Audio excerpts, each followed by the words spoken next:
the Saffron City gym on top of probably a few other things. We'll see. But last time we left off, we had got through Sylph. We are back. Saffron City.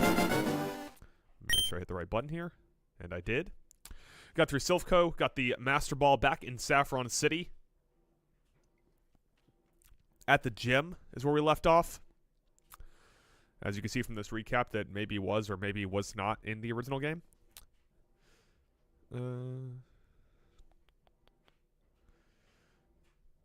Seeing if there's anything else I needed to cover here.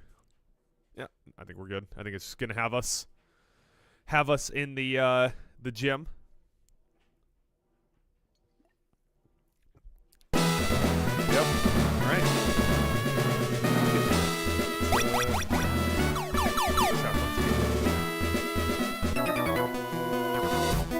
No Mike today. Maybe he'll show up later at some point, but if he doesn't, it'll be a little bit of a shorter stream today. Or, a little bit out of practice like it'll be solo stream, so it'll just be me for a little bit, and then if no Mike.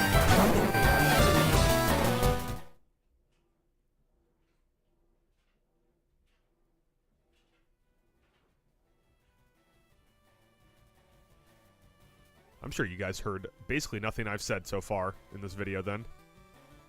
Let me see how that sounds now. Hold on.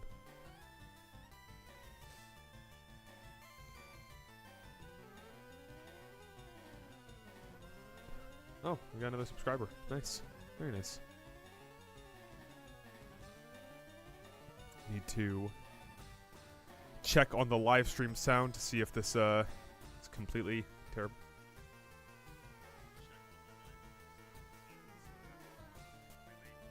That ain't bad. That ain't bad if you ask me.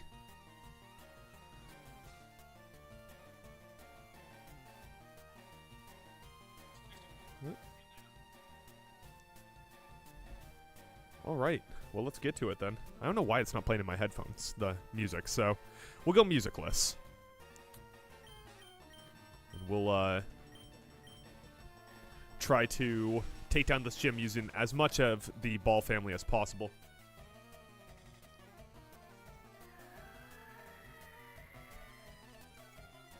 But obviously no guarantees. If we gotta switch it up, then we gotta switch it up, folks. I get the impression, at least the impression from Mike, that Typhlosion's gonna kind of burn through this gym. Assuming that he doesn't get knocked unconscious. So I'm guessing it's gonna be a lot of grass-type Pokemon. I'm guessing that I think this is normally the Psychic Gym. Once again, this is where it'd be nice to have Talent Alone's own Mike Regan. I'm guessing this was supposed to be the... Yeah, I mean, Psychic Cameron, yeah. Yeah, so we'll change that up. Who is our lowest level? Still LaMelo. So once we get LaMelo up to level 23, we'll get Sirianni up to level 23 too. Just keep everyone consistently moving up a little bit. I know at some point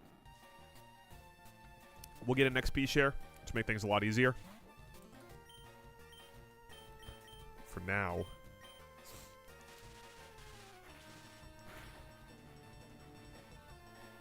I'm just hoping that we can get some Pokemon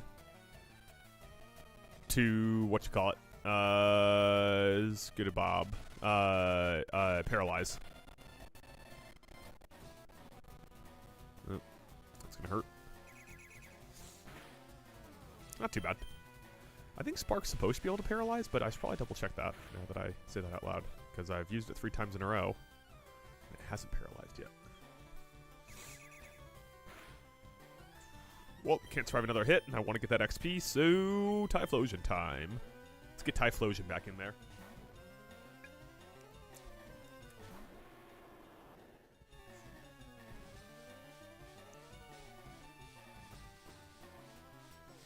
I got the stream pulled up on my phone just to monitor in case anything goes wonky or sideways. But I think we should be alright. I think we should be all right. I do need to work on solo streams a little bit more often because I would like to mix that in once we're out of the intense regular season grind of podcasting.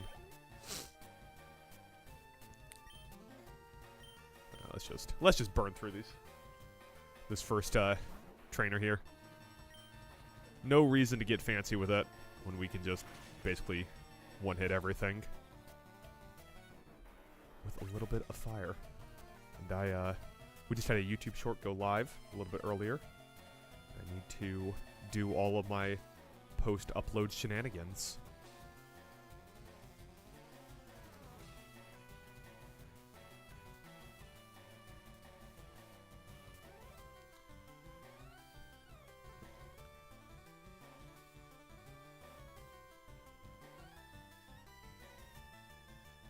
As is the permanent grind of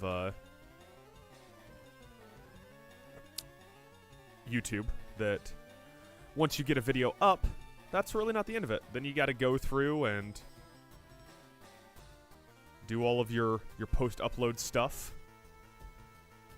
Got to make sure you post a comment. Got to make sure that you like the post. Got to make sure. Oh, I didn't even pin that comment too. So at some point I should probably go back and do that. Oh well, we'll get to it. We'll get to it. Here. Oh, hey buddy. Do I sound okay? Yeah, you sound good. Mike's here, folks. Okay, cool. Hold on. I gotta get us queued up onto the right thing. Sorry about my delay. Let us see here. Is this gonna let me do Pokemon? Then we can turn off. Camera on. What'd you say? I should probably turn my camera on. Oh man, my Santa hat doesn't look as cool as I thought.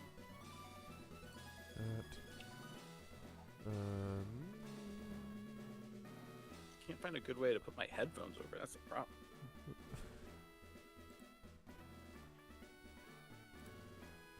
I have to reorient everything real quick. Give me 1 second. I had my backup set up here for the solo stream. Oh, in the event that I wasn't showing up. Yeah, there was one stream that you couldn't make that I did. So I made like a solo stream box. Oh, I love the Bills hat. Nice. You guys are about to get a pretty nice little reveal here from Mike once I get everything set up. It doesn't look good though. What do you mean? It looks great. I know, but it's like the floop isn't on here, right? Okay, that might be better. Okay, I think that's better. Let me see. Let me look at my camera. Nah, it's not better. It's worse. It's worse, Michael. What if I do over? Oh yeah, it looks better. Well, big reveal time. There we go. Look at that. Look at that. Look at that. Merry Christmas. Merry Christmas. Both the animals. Merry Christmas to Mike. Can you see the stream? I was just pulling that up right now. I meant the game in Discord. No, you don't have the option available to stream. Oh, I must have stopped doing that at some point. You did. No, and you know what? There we go. Now you can really tell it's Santa hat. Okay, now can you see it? Hippity hop hop, hippity hop hop. It's gray screen. God. Stream paused. Damn it. Why did Discord start doing this to me? That's what I want to know. Why, God, why? Entire screen. Screen 1. There you go. Yeah, there we go. Okay. We beat the first trainer in here. Now we're just teleporting around. Teleporting around. Uh-huh. Just teleporting around. I'm gonna put the Sabres game on while you teleport around. Don't forget there's an Avs game on tonight too. Yeah, are the Avs about to win 7 in a row? Yeah, I was trying to figure out Possibly, I don't know. for the Basky on Friday. Do we want to go like over the top, seasonal, cheesy, and do a Boxing Day episode? Boxing? Oh, it's the day after Christmas. That's what I'm saying. Yeah, isn't that a thing in Canada? Boxing Day? Exactly. Canadians know what it is. I got no fucking idea what it is, but Canadians know. It's Boxing Day. I don't know. I did a British accent there. A spot of Boxing Day. There's a wee bit of Boxing Day there, mate. Oh, love. No, not political. You got some Boxing Day. Oh, Boxing Day, bruv. Got Get another up, have your bangers and mash. got another subscriber today. We did. We're up to 18. Yeah. 1,000. Obviously, that's what I meant. Good save, buddy. Thanks. You definitely saved the stream because the first part of the stream was me trying to figure out a bunch of tech stuff live on the air. Oh, fun. So it was just me being real quiet while I was looking at stuff on my phone to figure out what was going on. Also, Good. LaMelo just got poisoned. It's a shame. It's a damn shame, Mike. Tragic. So how are things, Mike? Oh, good. Just pushed my camera back a little bit since you like to just cram it right up in my face, right in my cram hole. Right in your cram hole. Yeah. Really can't get this Santa hat to work out because of my headphones. I should have brought like earbuds or something today. Maybe that's better. You put a lot of thought into the Santa hat. There you go. Yeah, now you can definitely tell it's Santa hat. I do feel like poof. the fuzzy base of it kind of gives it away. I know that you kind of want to get the floop in there, but I think you would have been all right just with the bottom part. Oh, really? Because when I just do like the fuzzy base, I feel like people think I'm wearing one of those like Russian hats, you know? You know what I'm right? Classic Russian Bills hat. Yeah. Well, not the Bills part of it, obviously. All right, fine. Just forget it. I'm trying to figure out what direction I need to move to be. Oh, it doesn't really matter what I do. That's right. Okay, we're good. What are you talking about? No, I'll just have this awkward extra space to the one side of me. It's making me uncomfortable. I mean, I can get rid of it. I won't, but I could. I know. You do it just to torture me. I understand. Yeah, Okay. it's purely out of anger and spite. Yes. It's funny for you. My two prevailing emotions. You see our new like short that just went up a few hours ago? Oh, no, not the one a few hours ago, you said? Yeah. Got a short up earlier today. Did you watch our deleted scene video as well? I did. Enjoyed that. That one was very popular in the group chat. Everyone seemed to like the Star Wars talk. Should we pivot? Should that be our thing now? No, we should not. Oh, I mean, you can, but I'm not going to have much to say about that. I mean, I saw the first 6 episodes, but... Of Star Wars? Yeah. Never saw episode 7? No. Clone Wars? You like anime? I do, but... I don't know. Star Wars... I mean, Star Wars is cool, but just, yeah. It's no Avatar. Oh, God. Can I stop making... I've not seen... You ever, like, dislike a franchise despite seeing none of the movies? You've never seen an Avatar movie and you don't like Avatar? Yeah. Like, you didn't even see the first one? No. I didn't see Blue Dances with Wolves. You know they make like $2 billion per movie, right? Yeah, I know. Doesn't mean it's good. It's a wild thing to not see. They also could be good. I've never seen them. I just have no desire to see them. And I find like all their trailers to be extremely obnoxious. Obnoxious like seems the nth strong, degree. you know? No, I think it's very spot on. I think it's actually what's wrong with film today is Avatar.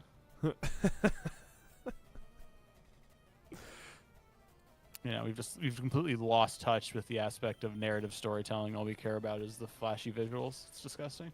Yeah, the narrative isn't super strong in those movies, but it looks good. You know, And it's James Cameron. I mean, the guy made just saying, fucking Terminator 2. if I wanted to see cool graphics, I'll just go play a video game. You know, Would you play the Avatar video game, though? That's my question for you. absolutely not. I refuse.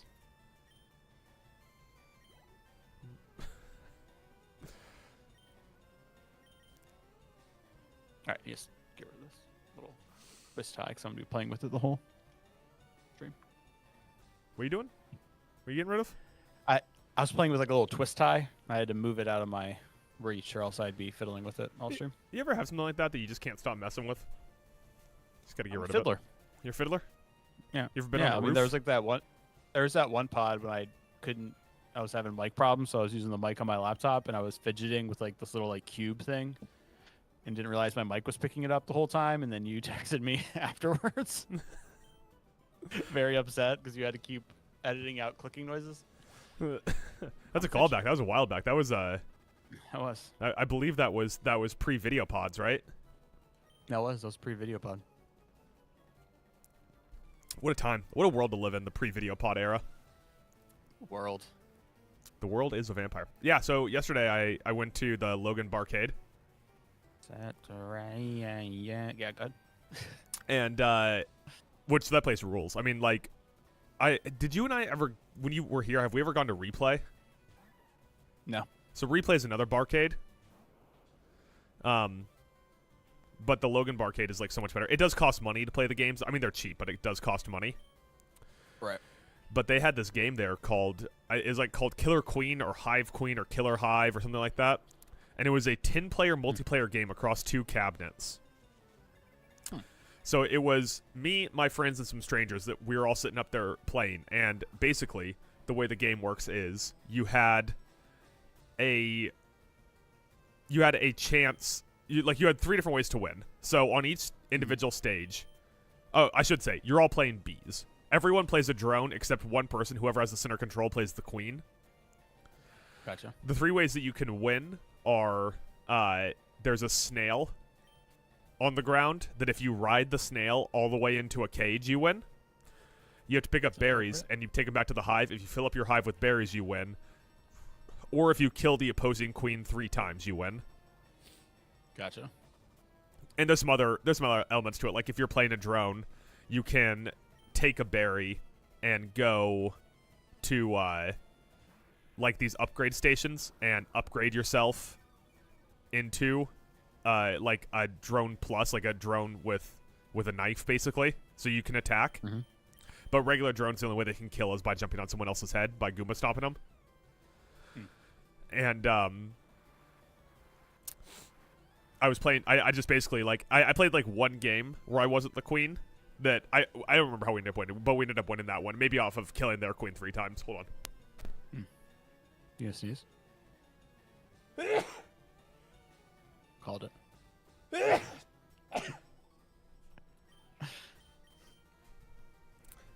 And then after that, when like some other people walked up and wanted to play as well, I just started playing the queen, and we just fucking dominated. We won like 5 straight games.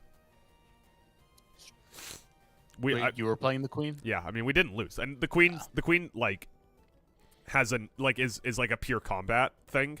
Like you basically have a knife and you can just stab people with it. Gotcha. And so I would just go seek out the other queen and start fighting her and trying to kill her. But we just kept winning over and over again. It might have been the best I've ever been at a random arcade game. So this place doesn't have like skee ball? No, it doesn't have skee ball. But it does have like tons of arcade cabinets that are like normal games and like pinball and shit like that. Like it has like Dig Dug and Galaga and like the like Jurassic Park on rails light gun game. I do enjoy me some Galaga. Yeah, it's got like all that kind of stuff. But it also has a like some weird cabinets. Like, do you know Rhythm Heaven? Are you familiar with Rhythm Heaven? Have you ever played Rhythm Heaven? No. It's like a Japanese rhythm game. I'm looking for... Do I not have any potions? Any potions? Oh, hyper potion. There we go. It's like a Japanese rhythm game where you play a bunch of rhythm-based mini games, but they're all just a little bit different. So we got stuck playing that for a while, but it's like a ton of pinball cabinets too. Cool. Yeah. Not really a big pinball guy. No, me either. It's fun to sit there and play, but they're not good at. They got a lot of other stuff that's a lot cooler. That's cool. Yeah, we gotta check one of those out next time. We'll go to the Logan one. Like Replay's fine. Replay's has they have NBA Jam there too, which friend of the pod Tyler Karkar and I played. We played the first time he played as the Magic, I played as the Timberwolves, of course, and I won. Then the second time, I just wanted to play a different team, so I played as the Seattle Supersonics. Mike, are you familiar with the Seattle Supersonics? Ooh, I have. I've heard about them. Yeah, and I lost. And then we played a rubber match where I was the Timberwolves again, and I won. So that's why they moved him to Oklahoma City. Yeah, ended up. That's exactly what Tyler said. Ended up walking away with a 2-1 victory over him. But yeah, NBA Jam, Galaga. They had this weird tree cutting down game that Tyler and I played for a while. It's cool. Like I was saying, Replay's a free play arcade. with more expensive drinks than the Logan Barcade. No, let's go to Logan Barcade then. Yeah, Logan Barcade is just, it's higher quality. It's cooler. I will say. Oh, is that the trade-off? Like you got to pay a little bit to play the games, but the drinks are cheaper. Yeah, you got to pay a little bit to play the games, but the drinks are cheaper, and they're just like the machines, the place, all of it's just a little bit better maintained. Like the replay can be a little jank, it can be a little busted. Gotcha. Because it's all free play cabinets, so they don't want to repair them. I will say the other trade-off is at the Logan Barcade they have NBA Jam, and at Replay they have NFL Blitz. Ooh. Yeah, so it's really a Sophie's choice of what 1999 arcadey sports game do you want to play? I'd rather play NBA Jam. Yeah, especially because now I'd probably kick your ass at NFL Blitz since I played it for like 25 hours or whatever. Yeah. Doubt it though. They also were just showing Shane Black movies while we were there. Like, they just had it on a projector. Huh. So they showed Iron Man 3, The Long Kiss Goodnight, and the other guys. Not the other guys. The Nice Guys. Oh, okay. It's Nice cool. Guys? Is that? Yeah. You've seen That's Nice a good Guys. movie, The Nice Yeah. Guys. I have, yeah. That's just... I didn't know that's who directed it. Yeah, Shane Black. But yeah, it's a very cool barcade. There's a couple others around the city that at some point I should check out. But so far I think the Logan Barcade's the best one. Mm. So that's what I was up to until about 3 a.m. last night. 3 a.m.? Yeah, we got late. Damn. Shut that shit down. It was Tyler J. Karkar of the podcast. It was his Chicago Swan song. His first night in, we went and saw Avatar in 4DX on the night that the Bears won over Green Bay on the overtime touchdown to DJ Moore. Yo, we got like two of the wildest primetime games of the season this past week. Yeah, the Seattle game and the Bears game. Yeah. And then not even primetime, but another one that was like the only thing on at the time, the end of the Steelers-Lions game. Yeah. That was crazy too. But for the Bears game, we were watching it at a bar, but then we had to go see Avatar in 4DX, so we had to like book it out of there and get over to the theater. So we're sitting in the theater waiting for everything to start, and we're all just crowded around Tyler's chair watching over his shoulder for like the onside kick, or the field goal, the onside kick, and then the touchdown to tie it. Yeah. But then the trailer starts, and like as overtime starting, he's like, I gotta go outside. I gotta go outside to watch it. So he's sitting outside watching it on his phone. And then from like 4 rows back, because we had 2 entire rows that we were taking up. So like from 4 rows back, there was just a guy who announces to the entire theater that the Bears won, and the entire theater broke out into applause. That's awesome. Yeah. Yeah, so pretty good Chicago weekend, I would say. Yeah, I think that's like that's going to be one of the best visuals of this season is DJ Moore catching that touchdown pass and just laying there like he was dead. Yeah. That was amazing.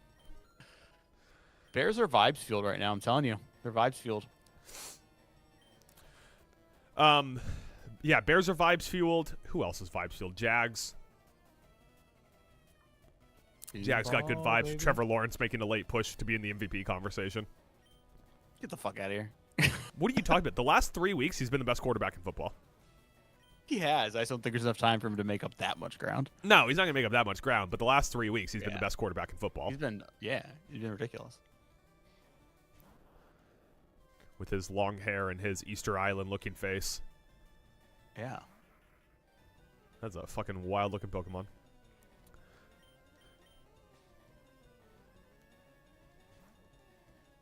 I fucked up my audio somehow, so I don't have any gameplay noise in my headphones. So if there's ever a second we aren't talking, it gets real quiet around these parts. That would drive me insane. Who cares? Not having the gameplay noise. I've heard all the tracks before. There's like 3 of them in the game, you know? Doesn't mean they're not worth hearing again. There's only so many times. Like, even my favorite songs, I don't want to hear 712 times in 40 hours, you know? That's fair. There we go. Lamella to level 23, so now we need to move Sirianni into our first spot to keep him leveling up in time with everyone.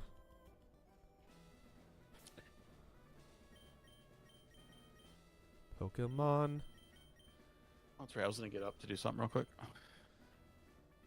Are you ordering I'll food? be back in like. I'll be back in like roughly 10 seconds. Okay. Could be 5 minutes. Could be an hour. We'll see. Be right back. All right. Sure. Well, I don't know why Mike showed up just to disappear again. It's gonna be a fight? Yep. Fight on site. You know, I keep buying these lime Topo Chicos, and they're so hit and miss. Sometimes they're good, sometimes they're fucking terrible. I'm back. We're at the store right now buying snacks. What is the best vegan chip?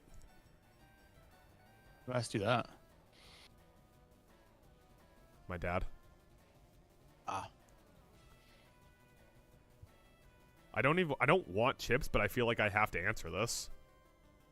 Right, because that'd be rude, because he's being thoughtful. Everyone keeps sending me photos of myself from like 15 to 20 years ago this week. I don't get it. That's weird. I'm not a nostalgic person. Like I don't have those individual urges to. You gonna be member berries? Yeah, I'm not a member berries guy. And so people sending me old photos of myself, I'm like, I don't even get what the joy in this is for you. Like, what's enjoyable about that? Can someone explain it to me? Like, oh my god, remember that time back when? Yeah. It's like crazy. I have no idea. I'm not a big I'm not a big nostalgia guy in real life. I can get nostalgic about media.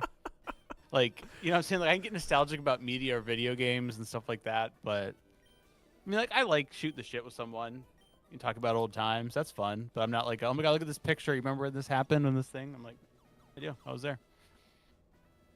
I've already fought you. Fine. Let's try here. Trying to find the right teleporter. Have I already fought you? Nope. This Psychic Gym sure has a lot of grass-type Pokemon in it. Yeah. They psyched you out. You get anything cool for Christmas? No. I don't get gifts anymore for Christmas. Yeah, I feel like This went silent after I said that. I was taking a drink of my water. I feel like that's one of those things that people are like, you don't get gifts for Christmas, and it's like, I don't know, man. Like, as soon as people in your life have kids of their own, It just changes. yeah, it's like, yeah, Christmas isn't about you anymore. Like, you got nephews, and it's your parents' grandkids and your sister's kids, and it's like, well, Christmas is about them, because for them, Christmas is like, this is incredible. Yeah. I remember for like a little while we did, or no, like once they started, like my sister started racking up all them damn children. Now we just do like all the adults, like my family, we just do White Elephant. I think White Elephant is one of the worst concepts ever come up with human beings that doesn't have anything to do with genocide. It's like genocide number 1, number 2, White Elephant. And I feel like White Elephant's fine for like a office Christmas party where like the max you can spend is like $30 or something, you know? And it's like, haha. But like, I don't know. I don't like, even like my mom said to me, she's like, I really don't like doing this White Elephant thing. But she'll also, let's be like, on like the DL, just be like, hey, I saw this and I thought you'd really like it, so Merry Christmas, don't tell anybody. Yeah. Oh, we got paralyzed. I got my White Elephant gift is a Apple TV. Is a what? Apple TV. Oh, nice. How much was that? They're on sale. The bigger one, the 128 gig, was on sale for like $150 at Best Buy, and so I did that. And then, as lame as it sounds to actually have said I'd done this, but I actually did get the 3-year Apple Care on it, just because that includes replacing the remote And like that Apple TV remote's like $60 by itself, and it was Yeah. like $30 for 3 years of Apple Care. So I was like, all right, fine. And they're also entirely made That out of one's like the most destructible glass on Earth, right, or something like that. Well, I mean, it's a remote made out of plastic. But Don't people break those all the time? Is that a thing that I'm making up, or exactly. is that real? Probably. I mean, that would be a thing Apple would do, is being like, let's make these remotes slightly too flimsy, and then charge $60 for the replacements.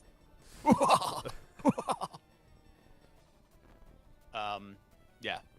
So that's what I did. The only problem is with White Elephant every year is like I always usually try to go like the tech route or something like that, and then it takes me a while to find something because I mean even what I ended up picking falls into this category, but I'll constantly find things and be like, fuck that, I want that for myself. I want to get it for somebody else. Like they had like the AirPod. Our limit was 200 this year. Okay. And AirPod Pros were on sale for like a little over 200. So I was thinking about like, oh, like whatever, I'll break the bank a little bit. And I was like, well, no, because I just want those for myself. Like that's why I'm thinking about buying this right now. So you can figure out how to rig White Elephant to then get them for yourself. Yeah, I've been asking like, can you just take your own gift? But I guess it's like against the, I don't know. So. Yeah, I bought myself a couple of things on the Steam sale, and that was kind of my gift to myself, and that's about it. I haven't bought a gift for myself yet. And I guess I also bought myself some movie tickets, if that counts. There you go. Probably buy a little something for myself. Like Not an crazy. Apple Maybe like TV. What do you mean? Maybe like a video game or like, you know what I want? This might sound a little lame, What's and that? I'm not going to get it for myself for Christmas because they are like stupid expensive when you think about what it is. But like those Aura rings are kind of cool. Yeah, I have nothing but annoyance with those things, to be honest with you. Oh really? Okay, Yeah. that's fine. Like that sounds like something you would be like, that those are dumb and you annoy me by having one. It's like my thing with that is it's also my problem with like an Apple Watch where like everyone I've ever known gets like a week and a half of use out of it and then goes, yeah, well I have to charge it while I sleep, so I don't know any of my sleep stats. Oh yeah, that's true. I didn't think of that. I mean, I wouldn't really use. I don't know. Some of the things it tracks I thought were kind of cool, but then some of them were like, one thing it said it tracks is like your stress level, and part of me was like, I don't need something to track that. I can tell when I'm stressed. Yeah. Like, am I gonna pull up the app? It's gonna be like, hey, you are indeed stressed. You are correct. In case you weren't sure. But yeah, they're really expensive, and like, I don't know. I've seen like the same things. Like some people are like, oh, it's great, and other people are like, this is dumb. Why would you put money in this? Yeah, I mean, I also like, I've never gotten the Apple Watch thing. I've never understood why people want those. I liked having an Apple Watch, and then I took a spill on Hurdle Avenue. I cracked it. Still worked, but I no longer have it because reasons. But yeah, I get another Apple Watch, but I think I'd rather, before I drop money on an Apple Watch, I'd rather drop money on, like, I miss having my AirPods so much. I think for me, the thing with the Apple Watch is I think that like it's really cool how it can like remote take pictures for you, and like you can control your camera remotely. And so it's the world's most expensive Bluetooth remote for a camera. And that's about all I can imagine the utility for it being. I mean, like, by the way, I'm not keeping track of text any of the teleporters I'm using. I'm just running around hoping I hit the right one. I can tell. I mean, at some point, if you just want to go back to the beginning, I can pull up the guide. I liked it for like, you know, like the text messaging aspect of it, like you get notifications and stuff, and like different things it could do. But part of me liking having one is that I'm just like, I'm a shill for Apple and Sony. Those are like my two brands that I shill out for all the time. So okay, I don't know why. Just out here, you know, they don't just care sucking about on. you, right? I know, mostly with Sony. Like I don't. Like I've had to like fight the urge. Like the other day, I was like in the store one day. There we go. And there you found it. I was in the store one day. I'm looking at it, and they had the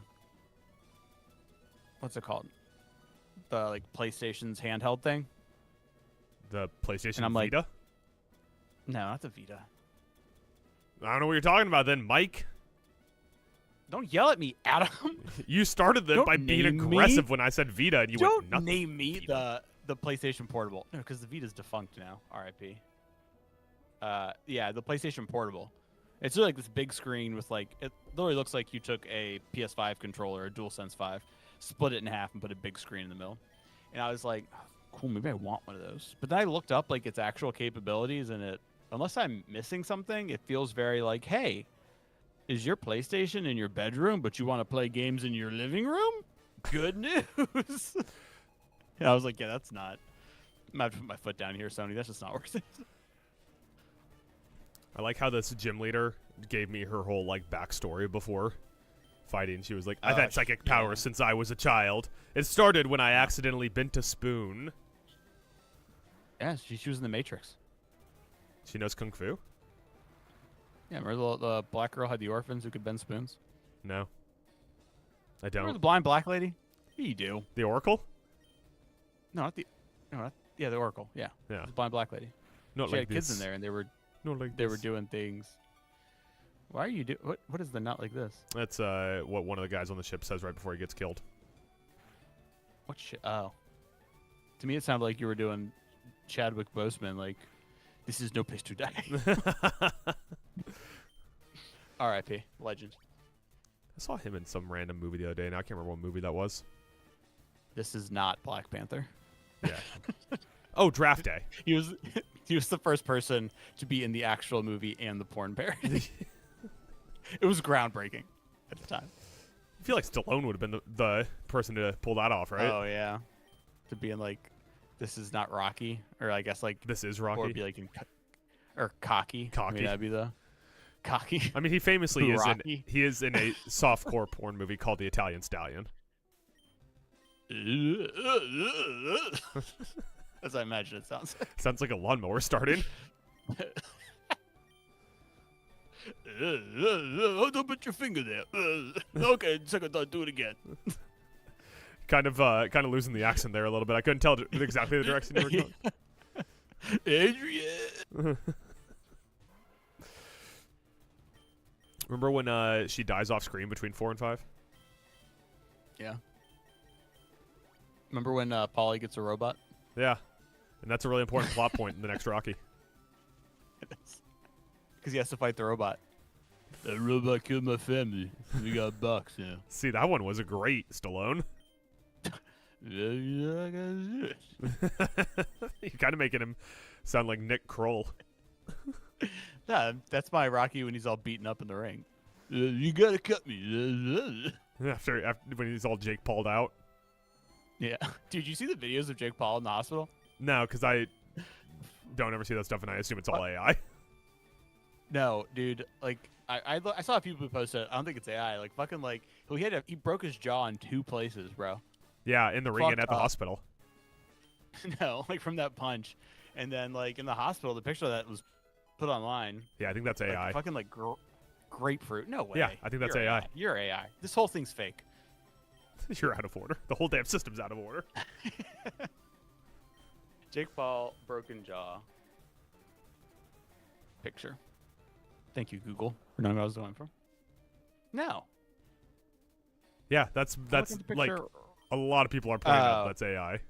It's not. Okay, so this picture is an actual picture. It's not as big as the other one. That looked terrible. But yeah, it is still fucking big. He's got all this metal in his mouth. Like a dork. I got a text from my mom that says Avatar was the longest movie ever. That's usually like... Any review of a movie that starts with "it was the longest movie ever," that you didn't enjoy it, I don't think. You know what? I've sat through long ass movies and been like, oh, it didn't feel that long because it was good. Yeah, like Killers of the Flower Moon is my go-to example of that. Right, that's a great example. I gotta say, the second movie felt longer than this one. This one had more stuff going on in the middle. I think it was a perfectly cromulent film. And anyone that loves it or hates it, I'm like, you feel too strongly about this. It's a movie. It's pretty. It'll make a ton of money. And I like James Cameron. I like Acceptable, Jimmy Cams. Acceptable or adequate. Gotcha. It's a Oh. definition of cromulent. Yeah, so cromulent, Smug bastard. it's a made-up word from The Simpsons. Oh, I googled it. It's acceptable or adequate. Yeah, I'm sure at some point it got added to the dictionary, but it started off. There was an episode where there's a statue that of the founder of Springfield, Josiah Springfield, and on it says something embiggens the smallest man. And one of the teachers in the show says, "Is embiggens even embiggens? Is that even a word?" Another teacher says, "It's a perfectly cromulent word." So embiggens and cromulent were both made up Simpsons words. Damn, Simpsons is it's a big deal in the cultural zeitgeist if it's adding words to the dictionary. Well, that's James L. Brooks just put Ellen McKay in theaters, which is getting absolutely panned, and apparently, reportedly,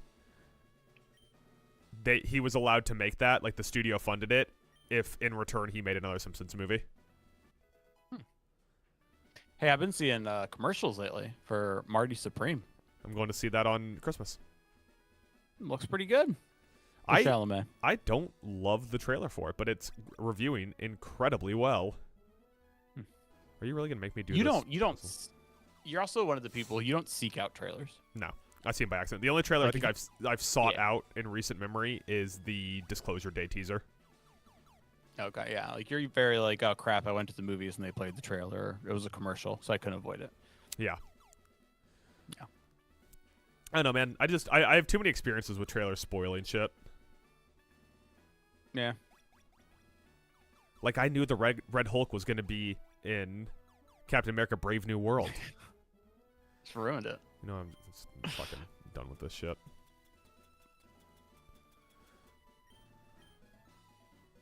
Wait, why are you escaping? Because I beat the gym. Oh. There's supposed to be a pad right next to her that kicks you out. Well, I guess I went to the wrong one. I guess because I went to the pad next to her and didn't kick me out. Oh, weird. All My right. God, the rocket boss escaped. Mickey. What do we do now, Mike?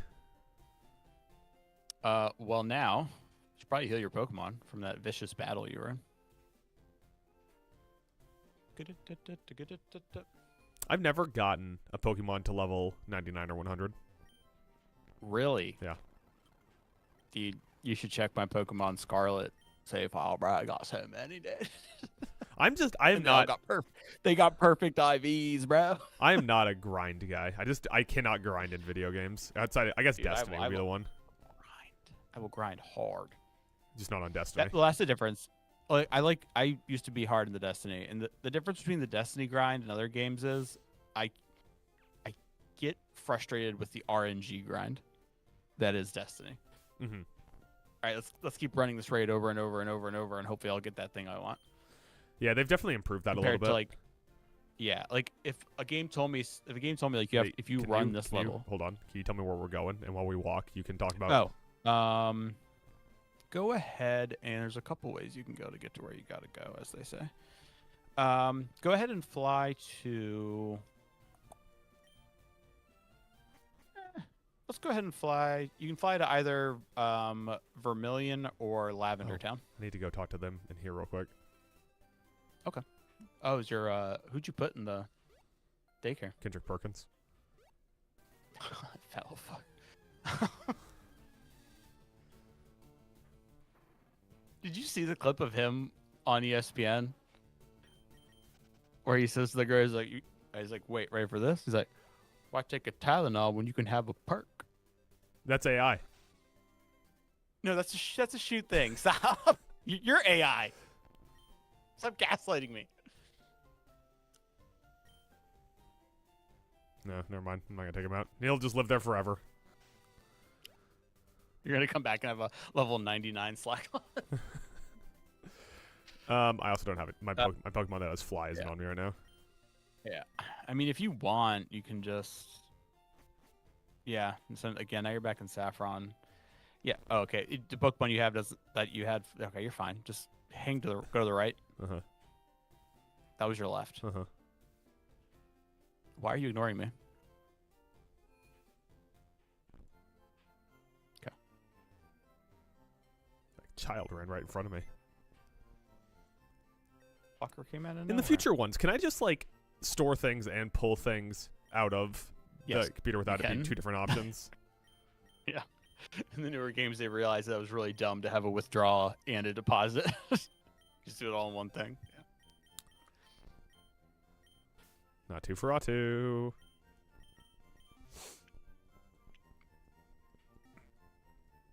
said flied lavender? Yeah, either lavender or vermilion. Either one. I mean, neither are really that far away in the grand scheme of things. But Scheme. in the grand scheme of things, but you can save yourself 2 seconds. Which one's vermilion? That one's vermilion? Right down there. Flied lavender. That's not very good. And then you know the little water, like the little part with all the bridges over water, Uh-huh. over troubled water. So you're just gonna keep going down that. Hey, do you think Jeff Bridges knows who Drewski is? What is the connection between Jeff Bridges and Drewski? Do you literally not watch TV? Like, have you watched a football game this year? I have, yeah. Are you sure? Yeah. Like, did someone hit you with a baseball bat whenever commercials start? I'm really not good with commercials, but I'm terminally like commercial phone. Yeah. It's a problem, man. Because every time I reference a commercial that happens on TV constantly during sports, you're like, yeah, never heard of this before. Commercials, you say. Sometimes I lie. I'm just like, yeah, I know, right? That commercial with the guy and the Pepsi and the Doritos. Why is Jay-Z involved in this? Yeah. Now I'm going to be canceled.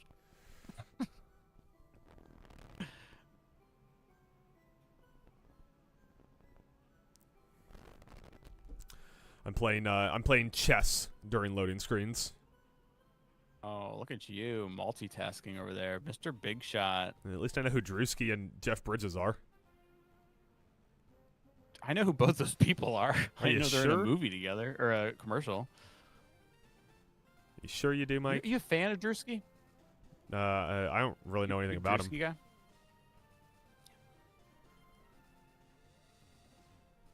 You've been in there. He gave you your super rod. It's pretty hot. Super Rod's my middle name. Did I already fight this guy? I guess so. Look at him pump his arms. Just won't get out of his way. You're messing up his cardio. Not enough cut. Oh, man.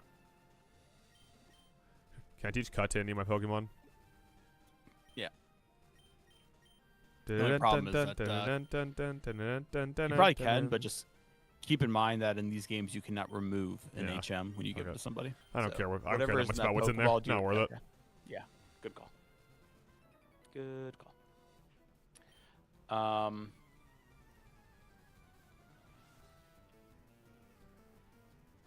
This guy wants to fight. Fisherman Andrew would like to battle. Yeah, we're back to the people showing off their asses. Oh, yeah, on their coolers. It's like, hey, want a drink out of the cooler? Just go ahead and grab one. Go ahead. Come on. You want a drink? Come on. Look at how angry that thing looks. Guitar. It just looks. It does. It's crazy, that thing that doesn't have a mouth, just eyes. Amazing facials. Amazing facials. Mike Regan. Yeah, I started 2025. saying that. I was like, I know what I'm trying to say right now, but in 2025, this is going to sound inappropriate. I think we're also going to do right after the new year the thing that we did a few years ago on Basky for the NFL, where we're going to predict 2026 headlines. Oh, okay, that's right fun. after the new year. You can do that on both the basketball one and hockey one. I was saying we were going to do it for the tap. Oh, for the tap. Yeah. Oh, it works, Jim. That sounds good. I like that. Headline next year will be Bills probably win the next 5 Super Bowls in a row. I think I'd probably do that. Had they get any wide receivers? Josh Allen's so good, he doesn't even need wide receivers? Either that, or there's a strong chance, depending on what happens come this January. Bills, new head coach, not working out after firing McDermott. Bills, I will after trading for Bill Belichick, 0-16. Oh, God. Nah, but dude, Belichick's putting down roots. He hired Bobby Petrino as his new OC. Bobby P didn't get the Arkansas job, and so he's out. He's going to be OC for what a fucking cast of characters down there, eh? Jordan Hudson, Bobby Petrino, Mike Lombardi, and Bill Belichick. And Steve Belichick With his calling tongue plays. hanging out. I don't know why I'm doing the noise. What noise did you do? Yeah, but then Mike didn't make him. I was like, It also didn't pick it up again. Okay. I just imagine that's the noise it sounds like. People, if you saw the faces, people probably know I was doing. It was very like heavy breathing, pig-like. More details are coming up about the Sharon Moore situation. It's wild. Yeah, it just keeps getting worse, doesn't it? Yeah, I mean, apparently, like I was listening to a podcast today with some people who I respect their journalistic abilities. They were talking about how like he, one, they mentioned how he was just like sliding into people's DMs constantly. Like the timing of when he was doing it would be like shortly before and after games. So that's not a great look. But beyond that, they were talking about how he was like his behavior was just like erratic. Like he would be in meetings, like team meetings, and he would like sometimes he'd like start sobbing, and other times he'd like lash out at other staff members.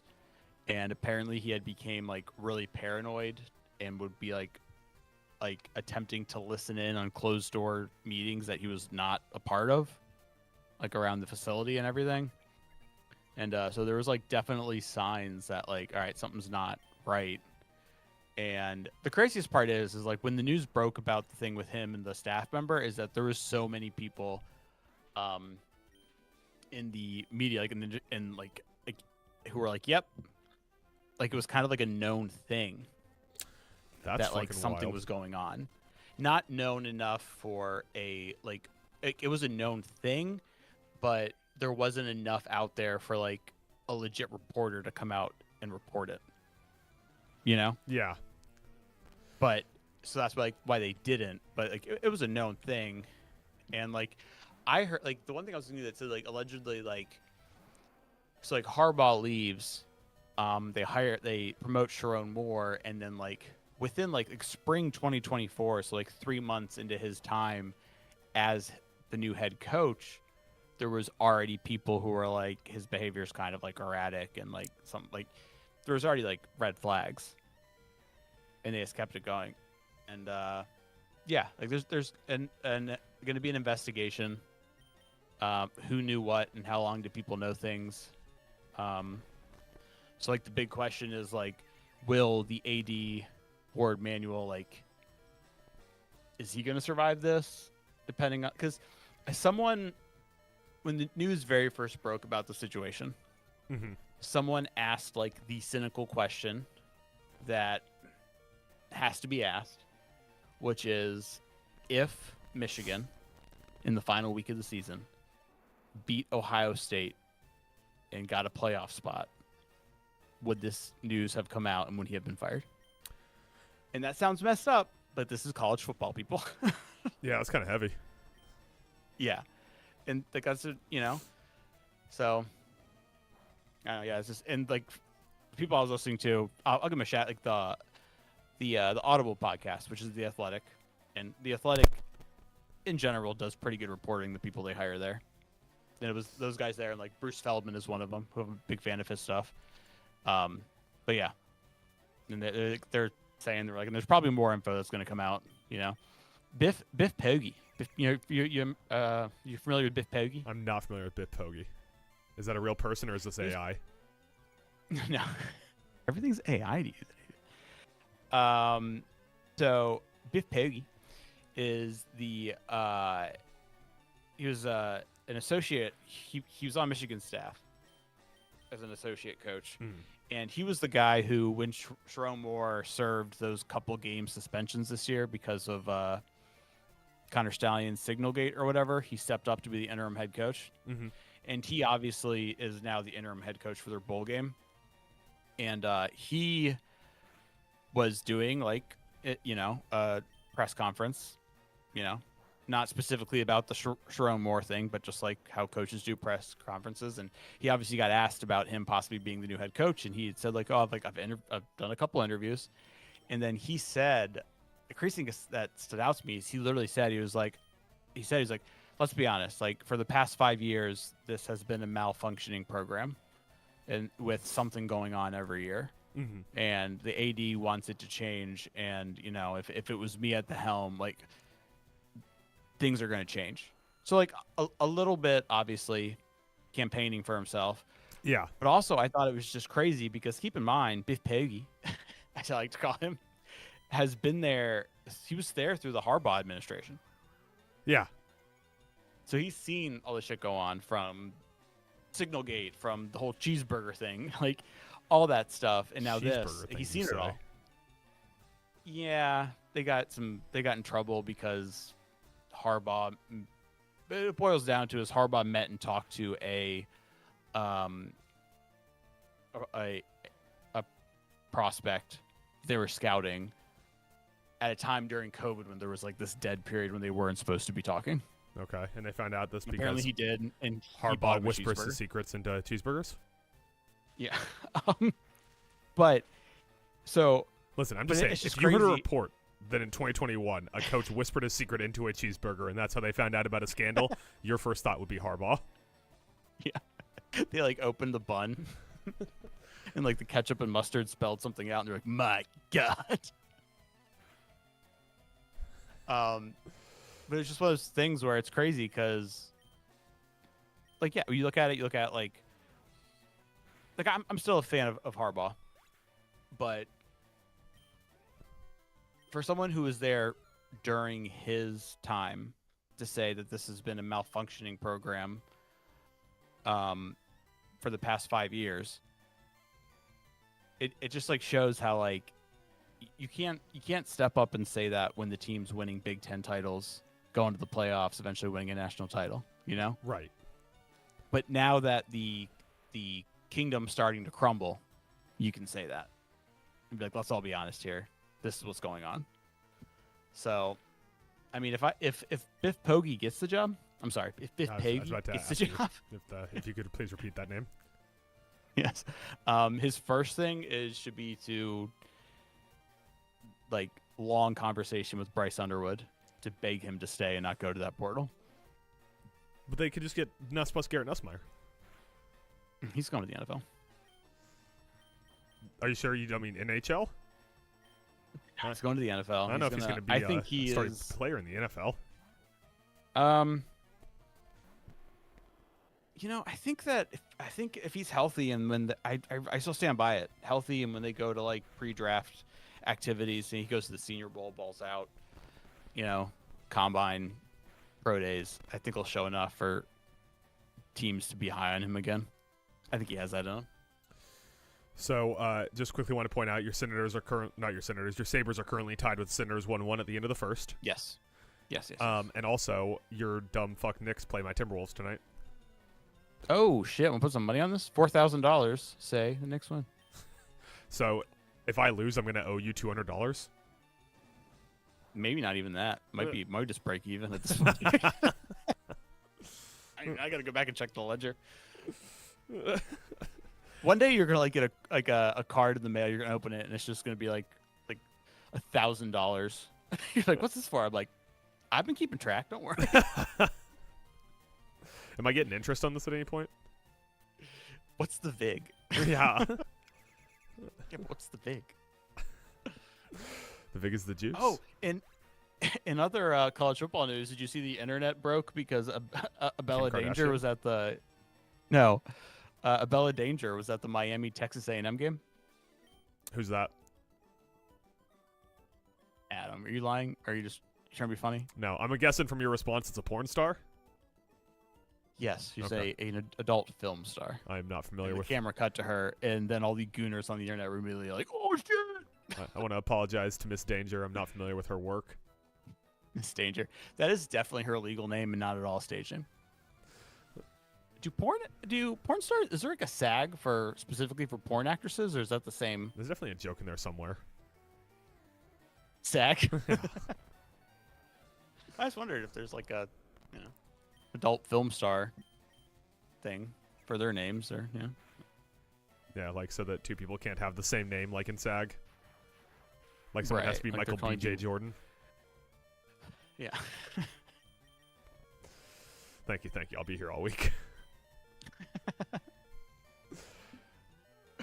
I was thinking I might be able to crack off a Christmas Day stream as well, since I'm gonna be doing nothing after Marty Supreme. Might be able to run a little solo stream. I wonder if I could pull that off. What? A Christmas Day stream. You don't have to. I was gonna just do a solo stream. Oh, I know. I don't have to. I was just saying, like, I might be able to, depending on what time we kick it off. I was thinking about either doing if you weren't gonna be there, I was thinking about either doing like some more of Dead Space or de-rusting some Dark Souls before we do the randomizer there. Oh, or you could play that game you were speedrunning for a little while.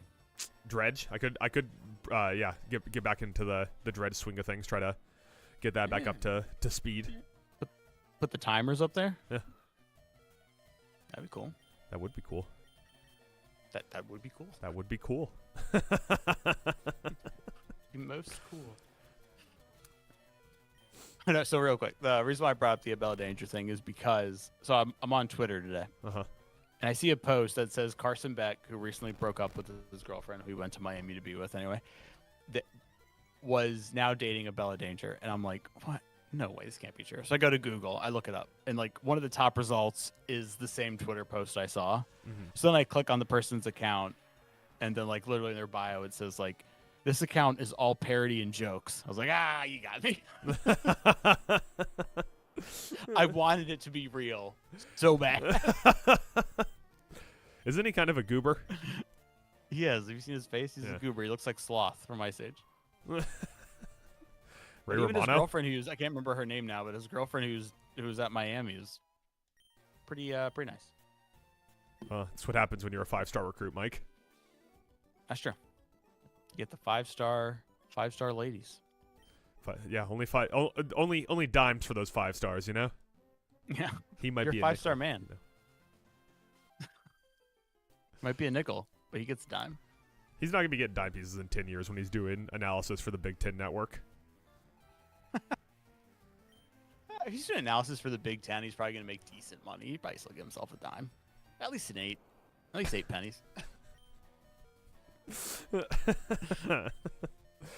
Pill of swine? Yeah, what's better, 1-6 or 8 1s? That's what I'm Right. saying. Yeah, I had an 8-way last night. Went under the bridge and found the most busted-looking people you could find. Hey, teach their own. Yeah, some people want to have, So there have was- sex with the kind of people who hang out underneath bridges. Dude, people underneath bridges deserve love too, Adam. All right? Especially for the money they're getting paid for that love. Right? If you can't follow the through line, I'm talking about prostitution, Mike. I picked it up, yeah. Sex workers. I like to call them because I'm woke and you're red Clinical. pilled. So I call them. Yeah, I call I'm them red sex pilled. workers. So I'm you're red pilled. You call them prostitutes. I'm Thunderbolt. I'm fucking Harrison Ford. You're red pilled. You call them illegal prostitutes. Uh-huh. And I say they're sex workers. And I try to deport There's them no such thing constantly. there is no such thing as an illegal human. All right, Adam? Okay. How dare you? How dare I indeed, Mike? What the fuck is that How thing? dare I indeed? That thing is wild. That's a clay doll. Thanks, Mike. It's made out of clay. Well, you can't paralyze clay. Dude, do you remember? You can't paralyze clay. That's what they say. You remember when I texted you and I was like, "That's the problem with Sam Darnold. He just can't bounce back." And then he went on to be like, "Hey, Mike, shut up. You don't know shit about anything." Yeah, you and I I'm were on Sam Darnold. you and I were on fire with our texts. I also quite enjoyed my arc of going, I can't believe Seattle's going to win this game as a joke when the Rams were up. And Yeah. then Seattle took the lead and the Rams were driving. I said, I can't believe Seattle's going to lose this game. Only to then follow it up with right before overtime saying, I can't believe Seattle's going to win this game. So you and I were really on fire with the texts that night. It It was pretty wild. That was a wild game. That was definitely the best Thursday night game of the year. There was a maybe that was Sunday night. Wasn't there a really good Bills game on Thursday night at some point? I don't think on Thursday. No. The good Sunday night game was week 1 of the year when we played Baltimore. Yeah, that might be what I'm thinking of. Yeah, that wild comeback, but yeah, that game was just crazy. And I swear I haven't done the research, and no one's tweeted about it, but that has to be the most like not gone for, but the most like successful 2-point conversions in a game. 3? Yeah. 3? That is crazy. The second one, especially. Like, how good of an offensive coordinator do you have to be? Say, all right, you're going to throw the ball backwards. Like, defender hand's going to hit it. It's going to pop into the end zone, and the other guy's going to touch it. Like, that was obviously how they scripted it. Obviously. Yeah, that was on the chalkboard. That was the play. You don't think Gary Kubiak thought of that? Dude, he knew. What was the dumbest 2-point conversion from the week? That was it. It was You just always talked about it. Does the OPI canceling out the touchdown count as the dumbest play of the week by any chance? Dude, that was painful.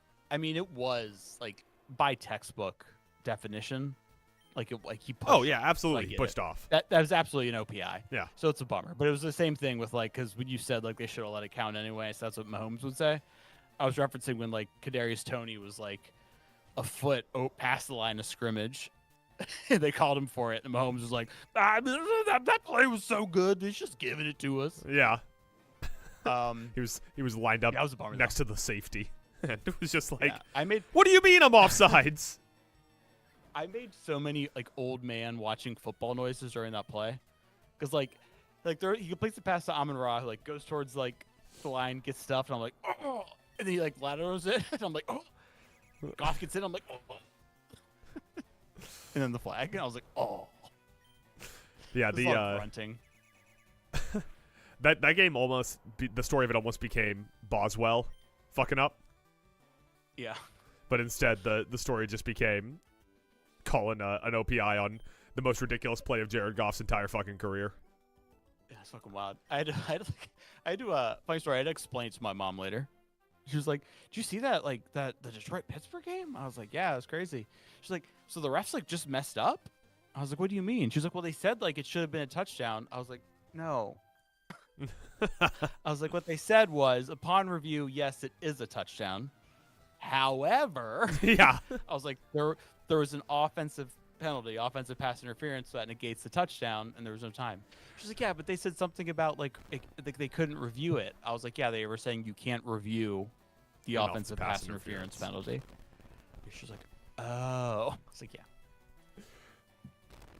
That ref though, he's a little shit because he starts off with the ruling on the field as a touchdown. Like, yeah.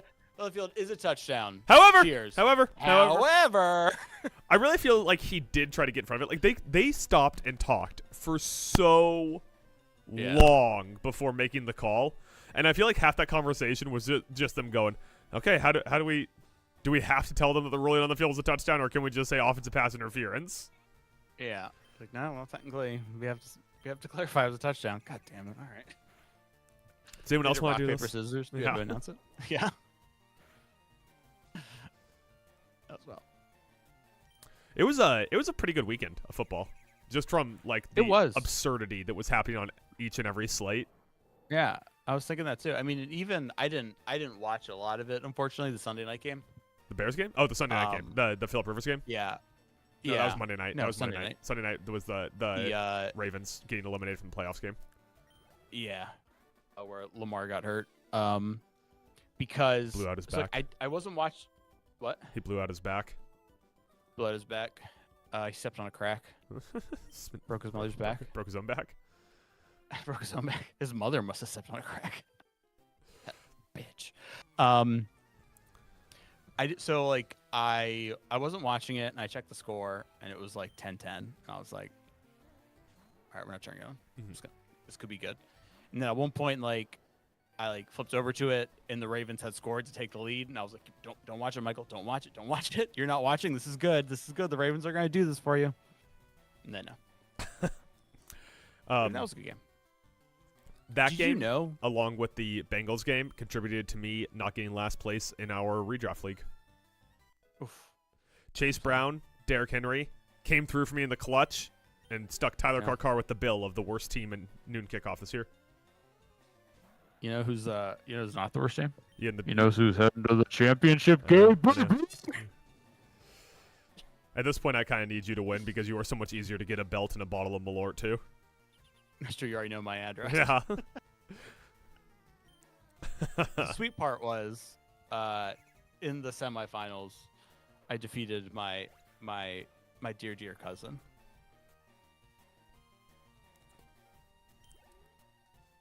Who's like who's like one your of the anchor best player? teams in our dynasty league? Yeah. My anchor player, dude. Yeah.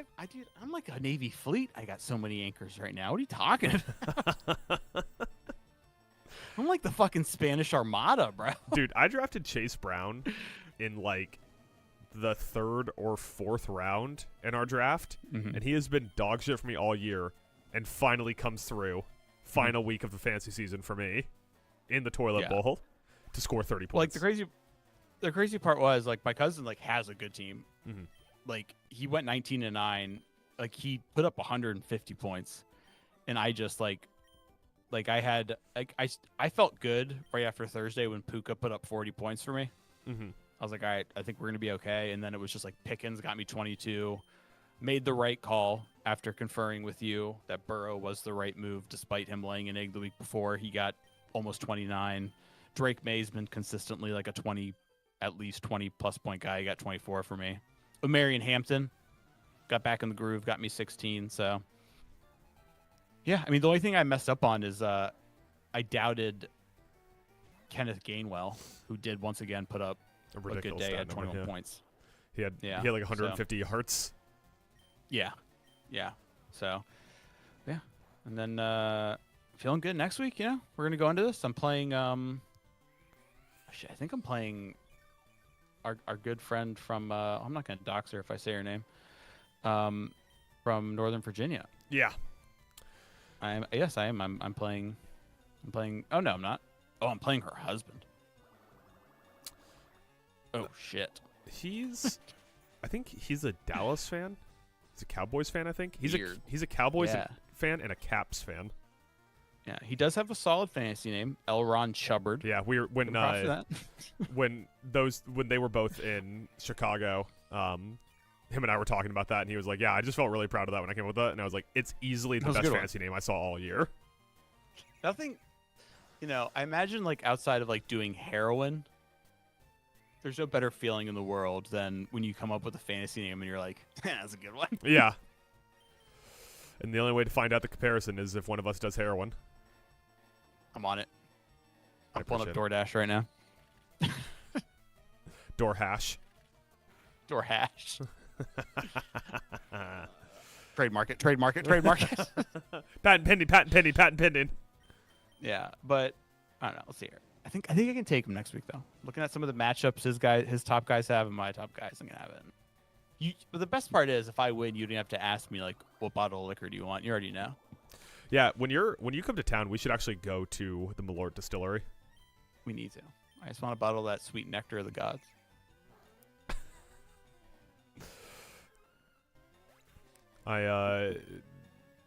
Of course, yesterday at the bar, did shots of Malort with everyone.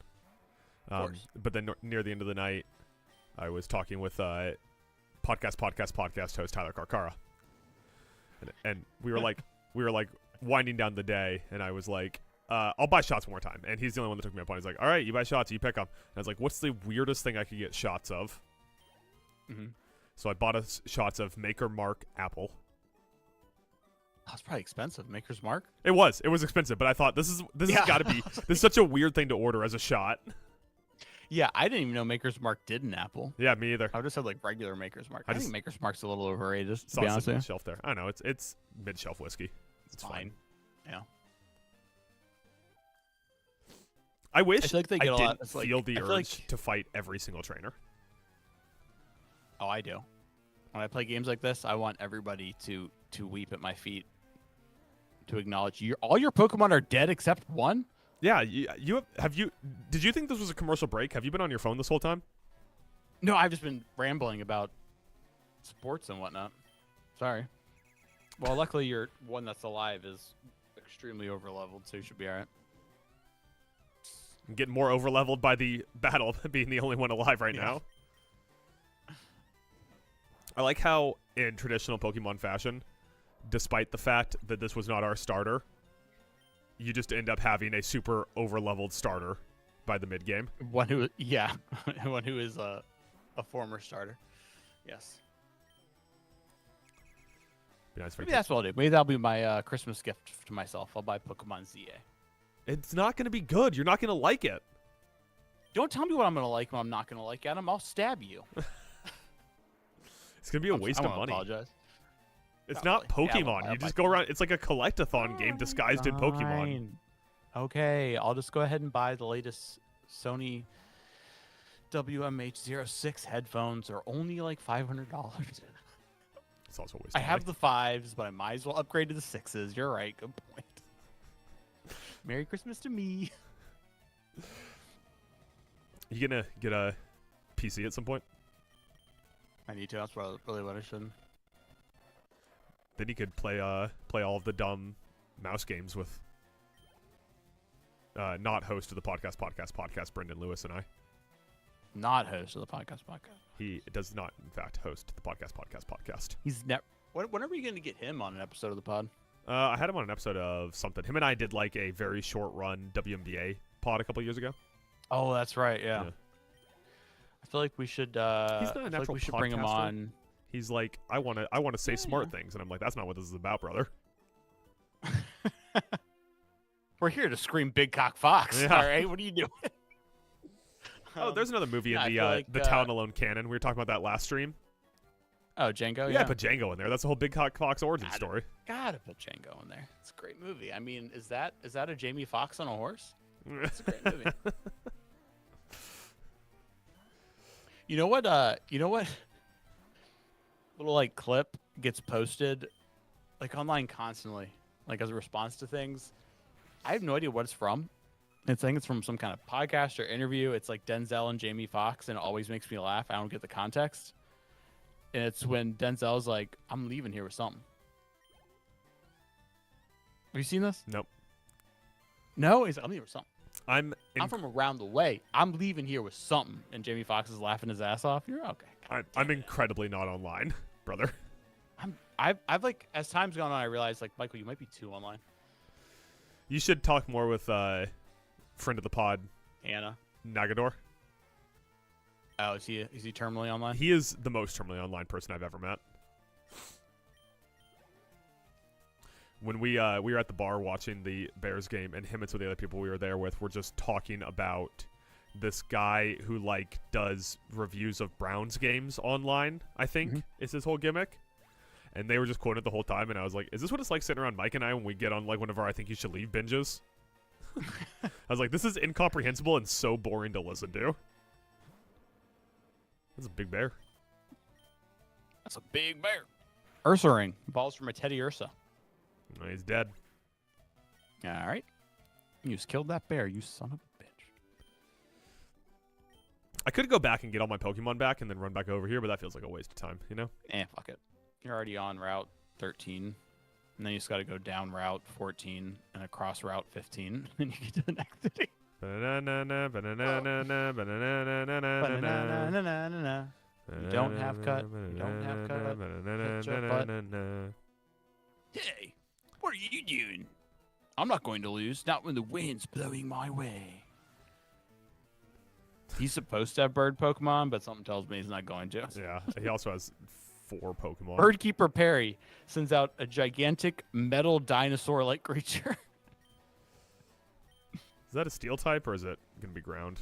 It's a steel type. Yeah, you're going to fuck it up.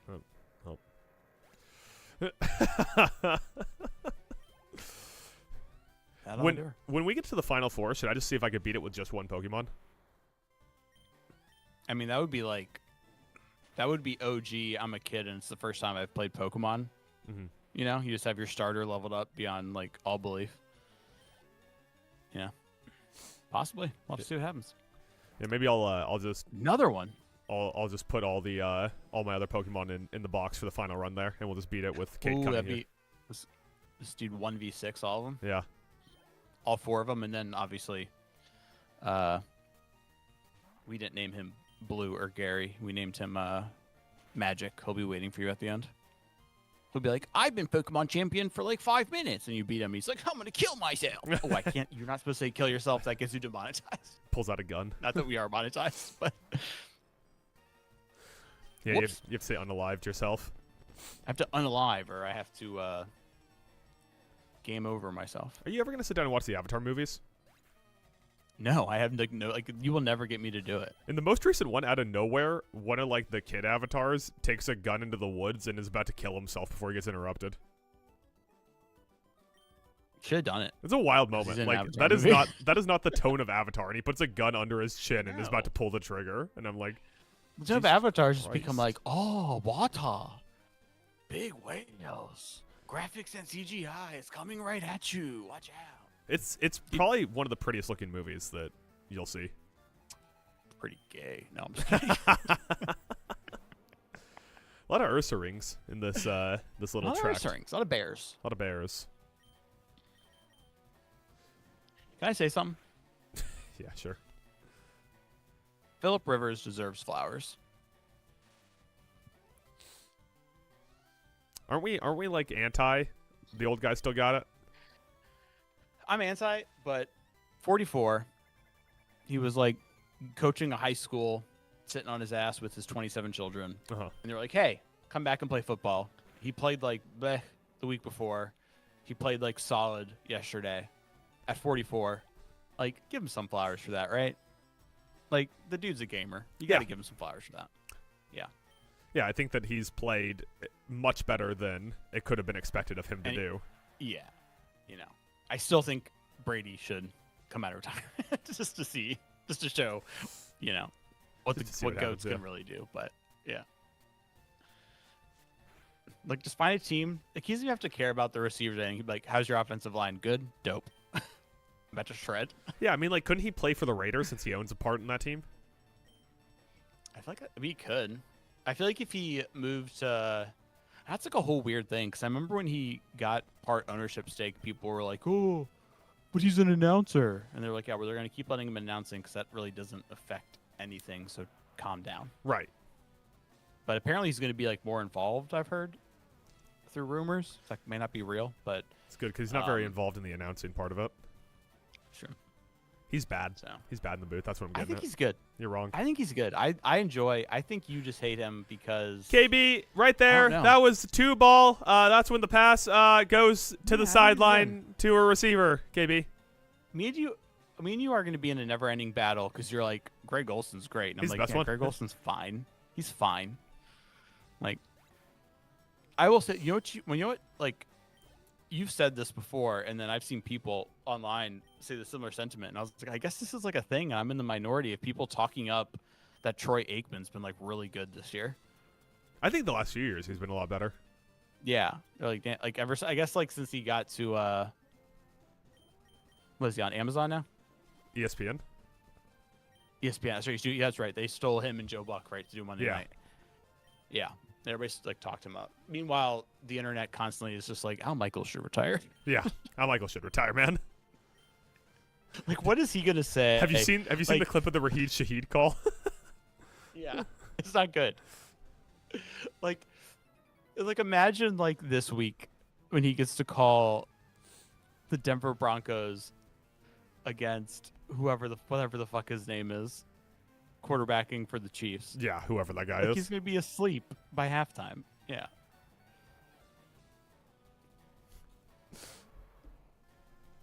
They probably like walked into like their team meeting on Monday, the Chiefs, and they were like, "All right, call Philip Rivers." What do you mean someone's already signed up? What about Gardner Minshew? What do you mean he was already on the team and got hurt? Is Alex I Smith wouldn't alive? want- I'd like, Someone shake Alex I'd be Smith like, out of oh, his you're- coffin.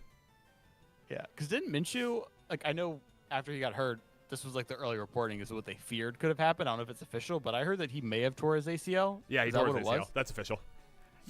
Yeah, I would not want to be QB for the Chiefs because that's 2 in a row. I'm not doing it. 2 in a row and back-to-back like weeks, nice. too. Yeah. It is such a dog shit slate of games next week, by the way.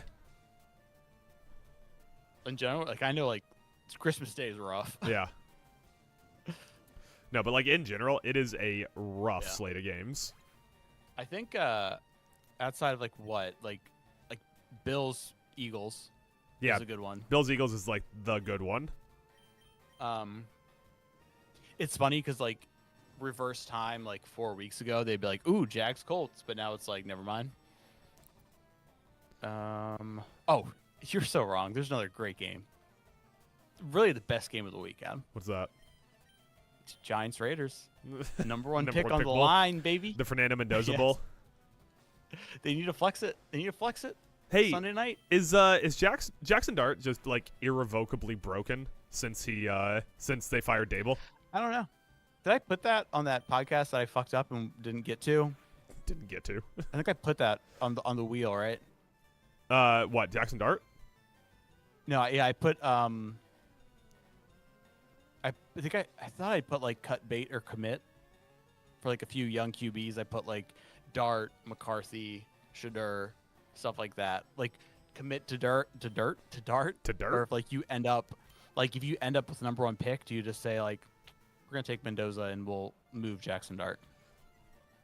It's crazy how high Jackson Dart's peaks were when Dable was like, yeah, let him cave his own skull in, it's fine. And then how low the fall off was. He had 33 yards this weekend. I saw that. I was like going back through like the games, like I didn't watch much of them, like going back through looking at box scores, getting caught up, and I'm like, those can't be his real numbers. He is oh my god, those are his real numbers. Legitimately the third best quarterback on that team since they fired Dable. Now, the to worst be fair, quarterback on the team? I said third best. Third best. Oh, dear God. To be fair, okay, Dable was willing to let that guy get CTE by the time he was 26 years old to win a few extra games.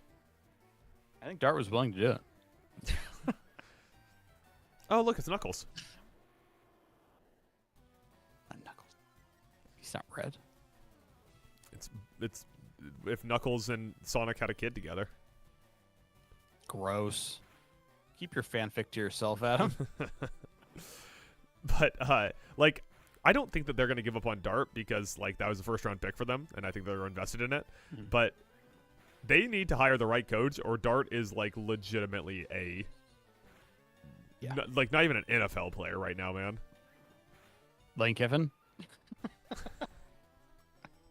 I hear he's busy. Yeah. Doing what though? I'll never tell. Yeah. I just like my only thing is like because Dart was a Dable guy, at least from everything we've heard. Yeah. Dable wanted to Dart. Is that if they hire a new head coach and they have a top 1, 2, 3 pick, whatever, and he has a QB where he's like, no, that's actually my guy, and they pull a little Kingsbury Kyler Murray situation. But like, if they move off Dart, they could really get something for him from a dumb team. Yeah, I mean, like physically, he has tools that I think other teams will be like, oh no, we can definitely make that work. Yeah, and they'll probably want him. Like, they're not going to get a first for him. You don't think the Jets would trade a couple firsts? It's the Jets. Bad news about Justin Fields, right? He's done for the year. Yeah. You see, tragic. You see, Aaron Glenn is like, we have a plan, and I'm like, is the plan to lose a bunch of games? Yeah, solid plan. If that's your plan, you've been killing it this year. Yeah. He's like, we're installing a culture. I'm like, a culture of losing? What the fuck you talking about, Aaron Glenn? Isn't that the craziest thing that Dart threw for 33 yards and they only lost by 3 points? Or is it even crazier to say that a healthy Giants team lost to Max Brosmer? Brosmer's getting the start on Christmas night. Right now, you're starting a new Detroit franchise. Mm-hmm. You can have Justin Field, J.J. McCarthy, Jackson Dart, or an extra first-round pick in 2026. It won't be the first overall pick. It'll be randomized. What are you taking? This is really tough for me. This is tough for me because I like to think of myself as, what's the best way to put it? A draft genius, right? I see things other people don't see. You're the Kevin Costner of Town Alone, yeah. Yeah, I'm like, like people have told me, but I'm not saying this. People have told me that when it comes to evaluating talent at the college level, I'm better than most. Yeah. That's So why that Mel would make me Kiper keeps want the calling extra you. first-round pick. What'd you say? That's why Mel Kiper keeps calling you. He keeps calling me. He's like, Mike, I need your opinions. I don't know why I do this thing with the head. He doesn't do that at all. But he's like, yeah, you know. It's like the thought of having 2 first-round picks really titillates me, to be honest. I'd probably do that. So you're passing on Dart, McCarthy. Who else did I say? What about Penix? You said I'm starting a new franchise, right? Yeah. Okay, I have so many things to worry about. Taking any of those guys would be not worth it. Yeah, absolutely. Give me another first-round pick. I got other things I got to worry about. None of those guys do I feel confident enough in to say I'm going to pass up. I'm going to pass it up, and I'm just like that's the guy. I think a lot of some of those guys you said, like I think Dart has some things that are good about him. If the right coach comes in and maybe he could get there. There's things about McCarthy I like, but not enough for me to not say I'll take the extra first-round pick to better help my overall team while I keep searching for my franchise QB. Mm-hmm. And people can tell me I'm wrong, but actually I'm just really smart. I think that's what Einstein said. I think that was the Einstein quote. Was this before or after he talked to Oppenheimer?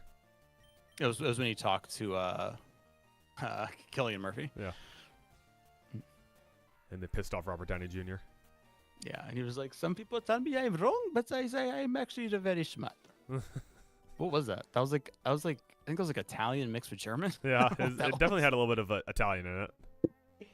Yeah. It was like me during Fleet Week. Got a little bit of Italian in it. Did you have sex with an Italian guy? That's what I was implying. Okay. No, but that is what I was implying, yes. You know what's really annoying is I'm gonna run out of all of my moves before I get KO'd. You got some flame wheels. Quick attacks, all right. Oh, that's not gonna work on him. He's screeching at you. What type is he? Like rock type? Yeah. So flame wheel's probably not gonna do a lot either, but oh well, I don't really have a lot of options. So. That's your better bet than quick attack. Flame's gonna do way more damage than a normal attack on his type. Way more damage? It's not very effective. He's sliding rocks on you, dude. Ooh, he fucked you up. Wow. The sandstorm rages. This guy's 22 levels lower than me. You should be embarrassed. As a kid, that word broke my brain. What? It'd be like, whatever your Pokemon is, like blank is buffeted by the sandstorm. Yeah, you've brought this up a few times. I was like, what? What the fuck's... Shut up.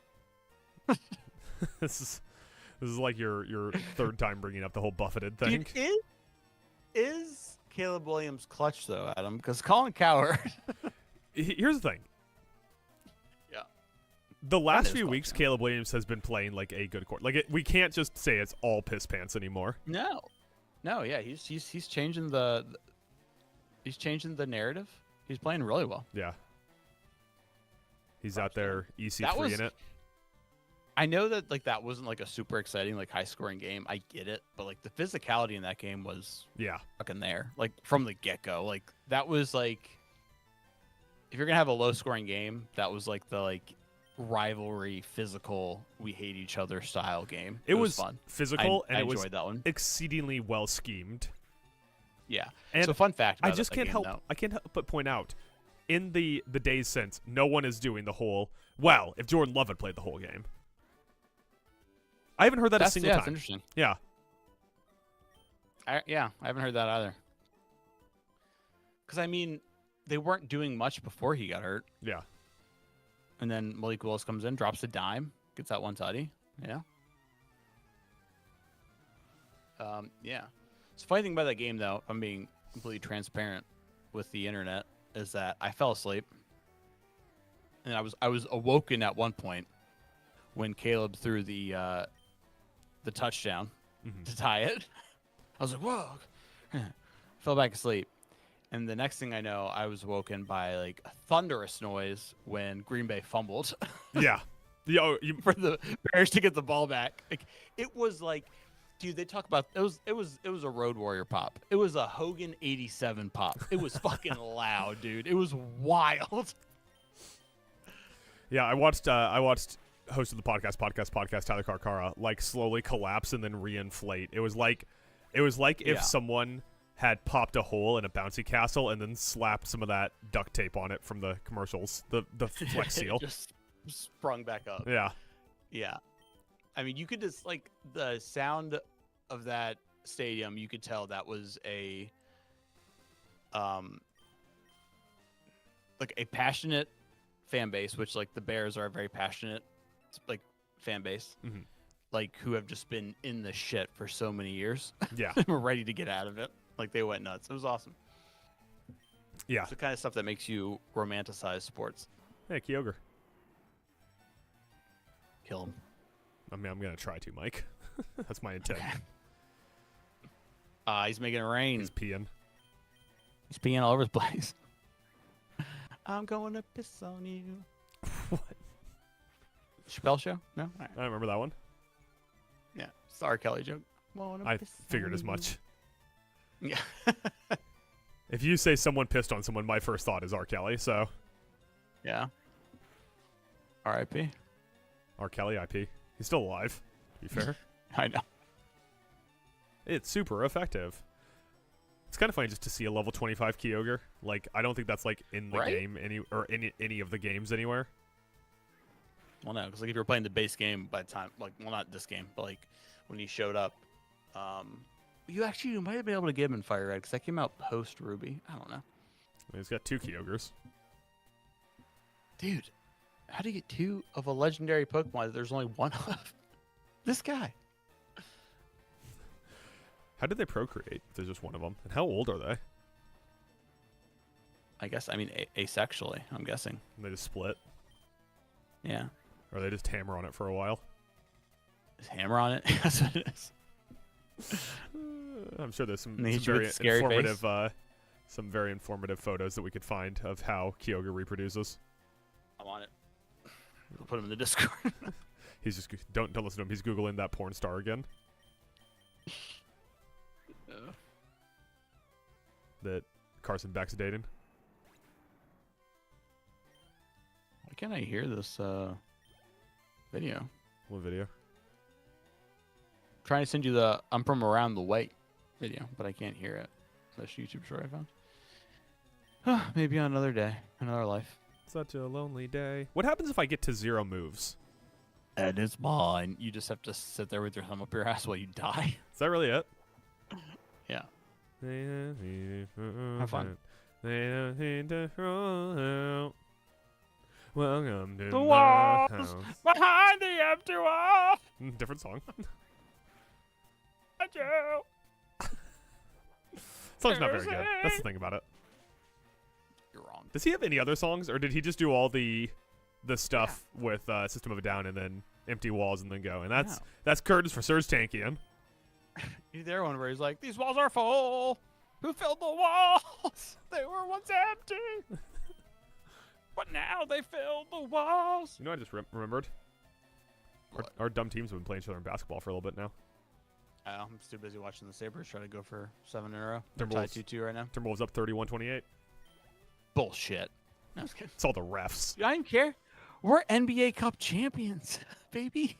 I would say hang it in the rafters, but they already said they're not doing that. It won't. We're too classy. Yeah, you think that's it? James Dolan was like, "I'm not paying for that." Yeah, I don't fucking care about the NBA Cup. They didn't even let me play at halftime. Do you know how much thread costs these days, all right, people? It's also extra funny because he owns the Sphere and they played the final in the Sphere. But he doesn't give a fuck about it enough to hang a banner. Yo, I didn't know that. James Dolan owns the Sphere in Vegas? Yeah, he's a big music guy. Fucking loves music. I know. He's got a banging band. JD and the Straight Shots. JD and the Straight Shots? I think they went on tour with, what was Billy Bob Thornton's band? Oh, yeah. They also had a very hilarious name. Bruce Willis's band had a weird name too, I think. What's it called? Never mind. Are you gonna make a joke about like a degenerative brain disease? Yeah, and then I caught myself because I just watched Pulp Fiction the other day. The Box Masters. That's Billy Bob Thornton band. They had a Pulp Fiction. They master the box. Pulp Fiction pinball machine at the arcade. That was pretty dope. Yeah, it swore at you a bunch. Did it really? Yeah, just you though. It was weird. Kept going. Oh. Fuck Mike Regan. Did it start doing the Samuel L. Jackson monologue where he's doing the Bible verse? No, at least I didn't get good enough to hear that one, but oh, okay. I did get some lines from the Wolf. When I say I watched Pulp Fiction the other day, I should say like I was doing something else. I was like, I see if there's something on in the background. I was like, oh, Pulp Fiction. Pulp Fiction. Why can't you say Pulp Fiction? It's on Netflix. I gotta throw it on.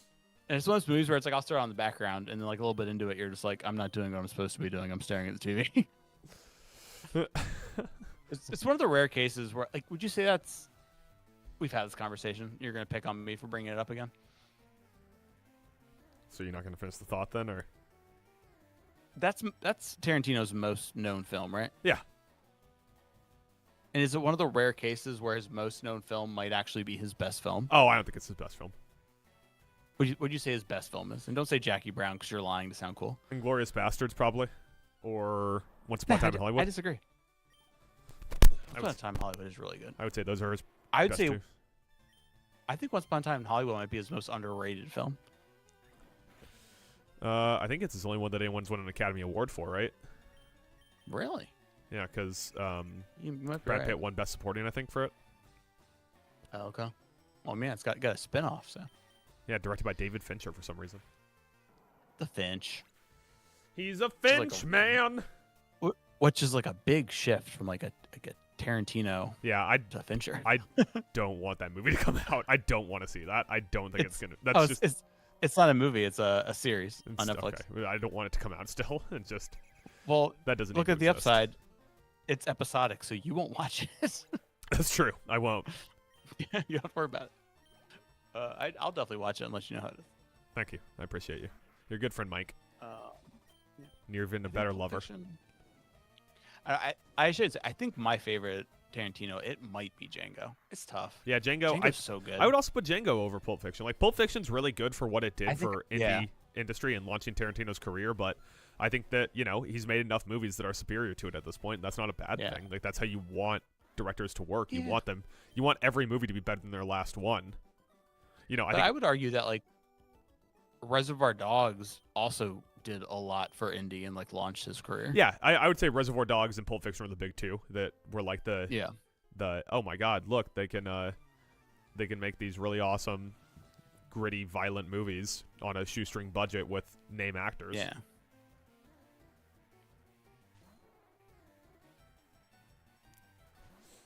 It is such a grind to get to the next city, by the way. You're close. I have fought so many trainers. Ooh, Dratini. It's not very effective. You know what, like, blows my mind every time when I think about, like, Jackie Brown? What's that? Is I'm like, De Niro was in a fucking Tarantino movie. Yeah. It's so weird to me. Like, wait, De Niro's in Tarantino? Yeah, he was. That's crazy. And it wasn't Meet the Parents, which is the only other Tarantino movie he's been in. I don't think that was Tarantino. Are you sure? I don't think so. I could be wrong. I don't think it was Tarantino. Can we get a fact checker on that? Let's get a producer on it. All good podcasts and streams have producers. I don't get that. Like, sometimes I'll listen to a podcast and they'll do the credits afterwards, and it's like 7 people worked on that. I'm like, guys, it's a fucking podcast. It takes 3 people at most, and that's if you have someone doing social media. What are all these fucking people doing? I just think of it when, like, you listen to a podcast and I'm pretty sure water is like 3 parts aluminum, right? Yeah. And then they'll be like, oh, so and so just wrote in the chat, it's actually not. Yeah. It's hydrogen and oxygen. Okay. Like, is it? Ooh, off the post. Good. Can that not be just like accomplished by an editor afterwards who can just like put in the description like, hey, I guess wrong about this. Like, I don't get why podcasts have 9 people in the credits. What are all those fucking people doing? Right. Like the live producers. I guess I can understand it. I guess it cuts down editing after. if you have a producer. I mean, I would and then assume they chime in and you correct yourself. You don't if have you to want do to some, like, treat it like a awkward cut. professional production like that, I would assume afterwards, regardless, you would have someone proofing it. Yeah, I mean that's true, but I also feel like a lot of big podcasts today go live, and then just get like majority of podcasts I listen to go live on like a lot of them Twitch, like go live on YouTube. Yeah. You know, or Twitch or something, and then they put the podcast goes up on like the feed shortly after. Yeah. With like any bullshit cut out, but basically the same thing. Is that something we should start doing, Mike? Yeah, I mean, because you got to listen to it live, because that's when they say the racial slurs. Yeah. You know? And they cut them out. They cut them out when they put the recording out. That's how you'll get to hear me sneeze. They're like, you know, my problem is with Jackie Chan. Oh my God! Look, it's a Quilava. Aw, it's your child. Kill him. Do people have? Is there anyone with a sneeze fetish? That would be that. I don't judge. So if that's your fetish, cool. But that is a interesting and or weird fetish. And or weird. A critical hit. I'll be honest with you. Okay, so I'm just gonna call it weird. I'm not judging you for it. If you need to go for it, but like it is like it's weird. Like yeah, like I'd want to talk to that person. Be like, what is it that gets you off about someone sneezing? Lack of control. Yeah. Maybe. Okay. Well, that's a red flag. I guess. Yeah. I don't know. I might have to go hit the Poké Center in town and come back and finish up these trainers in the woods here. I think you're good. Just keep pushing forward, kid. You know, Well, far. You know, far. Jesus Christ, and Maltras. You have to walk back a very long way. No, I'm saying like when I get to the next town, I might have to come back and clean up the rest of the trainers that I'm skating by. Like dodge the trainers. Yeah, just because I'm running out of like attacks. Moves. Yeah, and I have no more ether. Maybe you just drop the balls. Like the rest of the NBA. Just move on from the ball family. Just have the one in Charlotte who's like we think he's still really good, but we're not entirely sure. And there's a whole like quiet hipster hive of people who think the one in Chicago is actually like sneakily the best one. Right, but they think that because he only plays basketball once every 7 months. Hey, so hey! So does the one in Charlotte. All right. Fair point. Fair point. I just showed my ass to the camera. Oh, dude, that's gonna get so many views. Yeah, see, that's why you gotta listen to the live podcast. Otherwise, you don't get to see my ass. I'm putting on the Timberwolves game. Nice. After I mute. We're in the waning seconds of the second period of Sabres Ottawa. Still tied 2-2. Okay, you said 2-2. Fucking nerd. You dork. You dork nerd. Fucking ballerina dork. Why don't you do some spins, you dork? Maybe I will, all right? How are Walking Dead things still going? Also, by the way, there was a Walking Dead pinball machine also. I can't get into it. Believe it or not, me neither. Believe it or not, haven't tried, but just refused to. I've also never been like a big like zombie guy. Like outside of like Night of the Living Dead's a classic. Like I could watch Night of the Living Dead. Like that is a phenomenal. I love that movie. I think there's a few in that category. Night of the Living Dead, Dawn of the Dead, They Live. Right. Yeah, so it's more like specific movies, but it's not like the zombie genre doesn't really grab me. Yeah. Yeah. Like there's a lot of things in Night of the Living Dead that they did that were really good. Created a very like Bones Highland 3-pointer. Let's go. Against your team, buddy. Creepy. I know, but still, Bones Island, gotta give them love. There's a lot of things they did cinematically with Night of the Living Dead that worked, especially for like that time in film and what had been done up until then. Yeah. That's just like great. It was more about the movie and less about it's a zombie movie, you know? Yeah. But I'm also a person who like I've always skewed more towards, in general for horror, I've always skewed more towards like slasher movies and less like you can't get me to sit down and watch like Paranormal Activity. There's a stage play of that right now. Or like The Conjuring, where someone's like, there's a ghost in this house and it's angry. I'm like, oh, really? I decided to Why are you doing their same voice? Why? They pitched it to you and then you did their voice back to them. Yeah. Is there a ghost in this house? Yes, there is. Also, all the actors talk like me. In a world. Or, oh my god. You know what I have burned into my brain is Malignant. With the Is seeing trailers for that. oh, and I was just about to spoil the guys, movie. Oh no, just like the guy's voice in the trailers at the end being like, Malignant. Yeah. Just like, oh. Yeah, I'm out. Now, why had that chance to use an egg before we had even had an attack yet? That's my question. Now, just to keep rambling for like 2 more minutes and I'll stop, is Uh-huh. that like the downside to being like a big slasher guy is that it's like few and far between. And the ones that are like, that was actually like good and not like, oh, this is like campy horror, you know? Yeah. It's a very tough genre of horror to actually make like a good movie out of. Another 3-pointer from Bones Island. Let's go. But also there was some like early in the game that actually made like great movies because they didn't realize they were making a slasher movie. Yeah, I think anytime something becomes a genre, like a slasher, you usually have something. You have early things that are like inspired, and then later on things become so derivative out of it, which is where we've gotten to with slasher movies in That's recent a perfect word. Yeah. recent years. And I think the zombie genre kind of got to the same place where it became so derivative of the initial Right. works. Well, I mean, like you saw it like in the 80s when so like Halloween drops in 1979, fucking changes the game. One of the best movies ever made. Arguably the greatest horror movie ever made. And in my opinion, if I ranked my top like 20 movies of all time, I'd have it in there. Not even the best John Carpenter movie. Okay. You're trying to trigger me. Even though I know you really believe that, you're still trying to trigger me. Trying to trigger me by saying things you believe. You know, and like first Friday the 13th, and then you saw like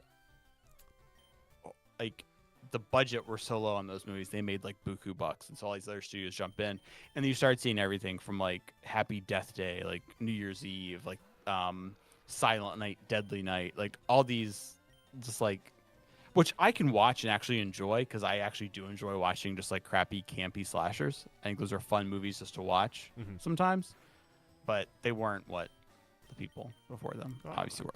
Like Silent Night, Deadly Nights were like one of the best horror movies that people need to watch if you're listening, since it's Christmas time, is Black Christmas. Not the shitty remake they did like I think a decade or so ago, like sometime in the 2000s or 2010s. Go watch like the original Black Christmas and just like get a feel for real fucking what's the word? Anxiety. Like being on the edge of your seat. You know? Of like directors who, even at the time, if they thought I'm just making a low budget horror movie, like what they created was something that creates a air of like just creepiness. Like that's what like Carpenter did so good in his movies, or especially in Halloween, is he created just like the environment and like this air of like tension. That's the word I couldn't think of. Tension, you know? And like even like at the end of Halloween, once again I said I was gonna ramble for a couple more minutes. 2 more minutes. Like at the end of Halloween, they like look over the balcony and he's gone, right? The music kicks in, the theme, and then they do the shot and they go to like the different rooms. They're empty, and they just do the sound of him breathing in his mask, and it just like it creates that air of like tension. Like, where is he? He could be anywhere. That's like fucking brilliant stuff that you can't like. It's tough to recapture that and redo it.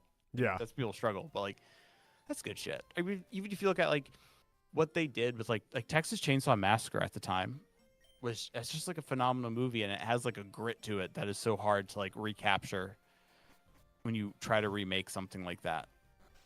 Does that make sense? it's also, I mean, Like, some of it's the right place, the right time, right? Like it's so like de-stylized. I would almost is the way I would describe Texas Chainsaw Massacre. Yeah. And if you try to like de-stylize something like that today, it would kind of feel a little derivative, like you said. Yeah. Like you'd be like, oh, I see what they're going for. Yeah.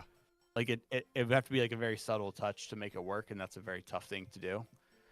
But yeah, it's like the original Texas Chainsaw Massacre, so it's just like gritty and raw. That's why I think I watch a lot. You know, it's something you can't. It's something you can't recreate today without it coming across extremely probably campy and derivative. It's the way like the film, like old movies were shot, like old horror movies were shot on. like you can't do that today. You could, Yeah, I but mean, people would be like, "What the hell is this? This is you just like absolutely gimmicky, could. right?" And you could remake it, but I feel like some audiences would just think it was just gimmicky. yeah. But there's something about like that grainy film look of a horror movie that really gets me going. It is there is some level to the elevated horror that I don't personally enjoy, where it's become like this Me neither. this prestige and refined kind of cinematic style. Yeah. Like I think of like Barbarian in particular as having like these long, slow, dragging shots and being on tracks and having like perfect lighting setups and probably being sweetened a little bit in post. And I'm like, you know what? This just doesn't do it for me. Like I think of like more recent like horror like slasher-esque movies that like I was like, oh, that was really good. I think of like what was it called? Random Acts of Violence, I think it was. It was a Shudder exclusive. That one was really good. It also has a Christmas tie-in, so people go watch it.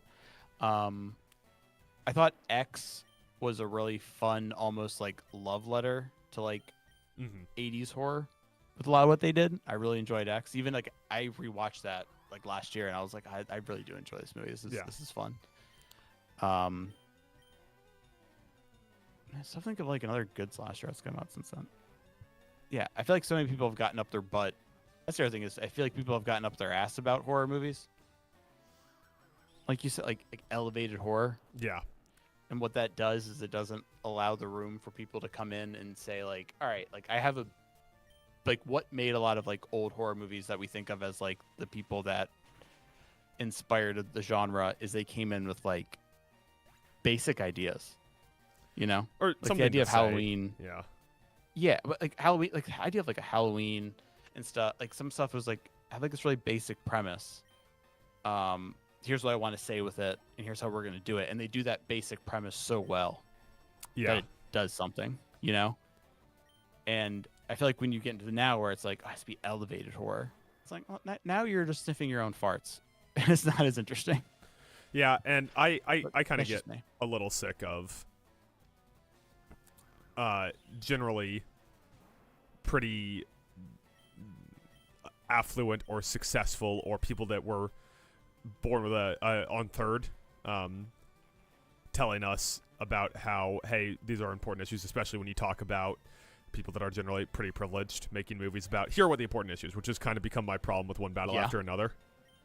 Like there's something, Oh, really? I there's still something haven't watched it. very performative to me about where a lot of elevated horror and a lot of movies can go now where because it's become I think that it's almost a little social media brain, but it's become so prominent to be someone who is showing how liberal or anti-Trump or anti-right wing they are.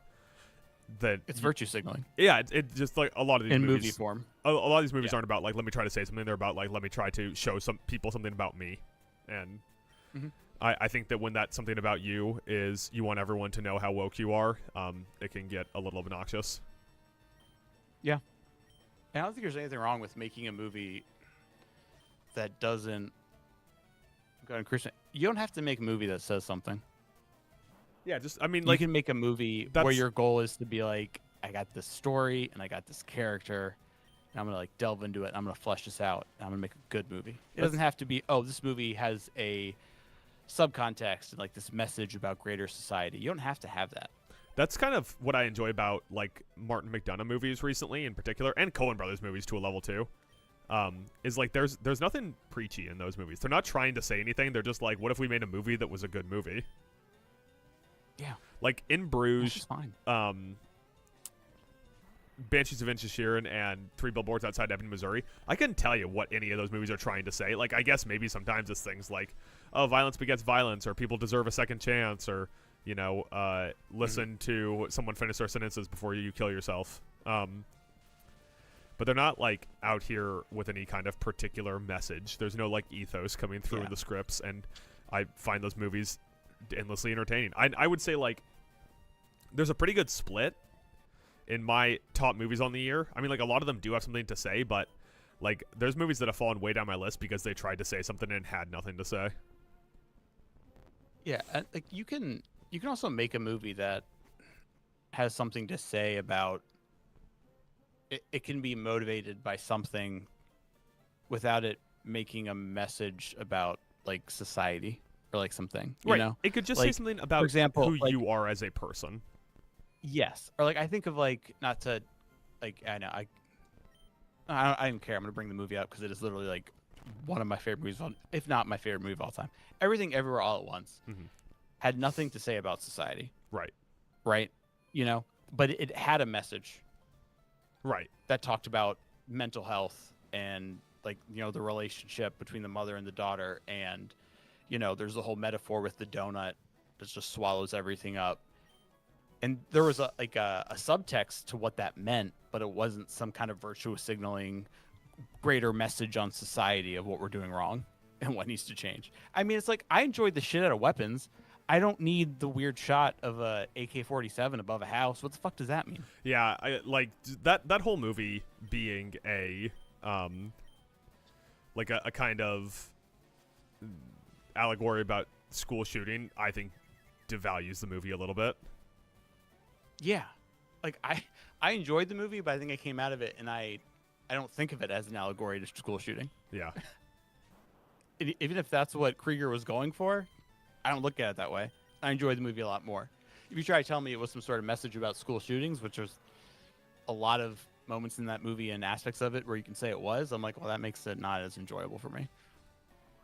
And that's not me like burying my head in the sand to like a problem. It just makes the movie a lot more preachy and not as interesting. Yeah. And I guess I don't need. yeah, I mean, I think that there's anytime something like I mean, there's just a lot of disingenuous art in the era we are in now, and I do think that I think I couldn't distill down exactly what the reason is, but part of me is led to believe that it's like internet culture where everything's become so much about making sure that everyone in your orbit knows how you feel about things that I feel like we get a lot of disingenuous filmmaking. And then I like, to me, and I could be misreading the situation, but to me it also seems very much to be affecting it in a circle, because not only are we getting the disingenuous filmmaking, but then we're getting kind of like reviews about how important the film is, because it's generally liberal reviewers reviewing generally liberal films who want, like, the filmmakers want everyone to know how liberal they are, and then the reviewers want everyone to know how liberal they are, and so we're like in this feedback loop, which is I think like One Battle After Another is a very good movie, but I think that it got overhyped because it was part of that kind of circuit. Right. I mean, like Don't Look Up got overhyped, and you watched it, and you're like, I get it, climate change. God, People aren't taking it seriously. Adam like, McKay I really get it. smashes you over the head with that one. Yeah, it's obnoxious. And the funny thing is, like, filmmakers don't have to come out and be like, look how liberal I am. Like, I feel like most people think most filmmakers are liberal. Yeah, they live in LA. Right. Like, if you just go by stereotypes, that's what they think. So I feel like, if anything, if you're a filmmaker who wants to say what you think, it's more necessary for you to make a movie that's like, I'm super conservative. Well, and those movies make You know what I'm saying? shitloads of money. When They someone do, when someone yeah. makes the I'm super conservative movie, it makes a ton of money because the conservative audience flocks to see it, just like the liberal art audience flocks to see these overly liberal films too. Right.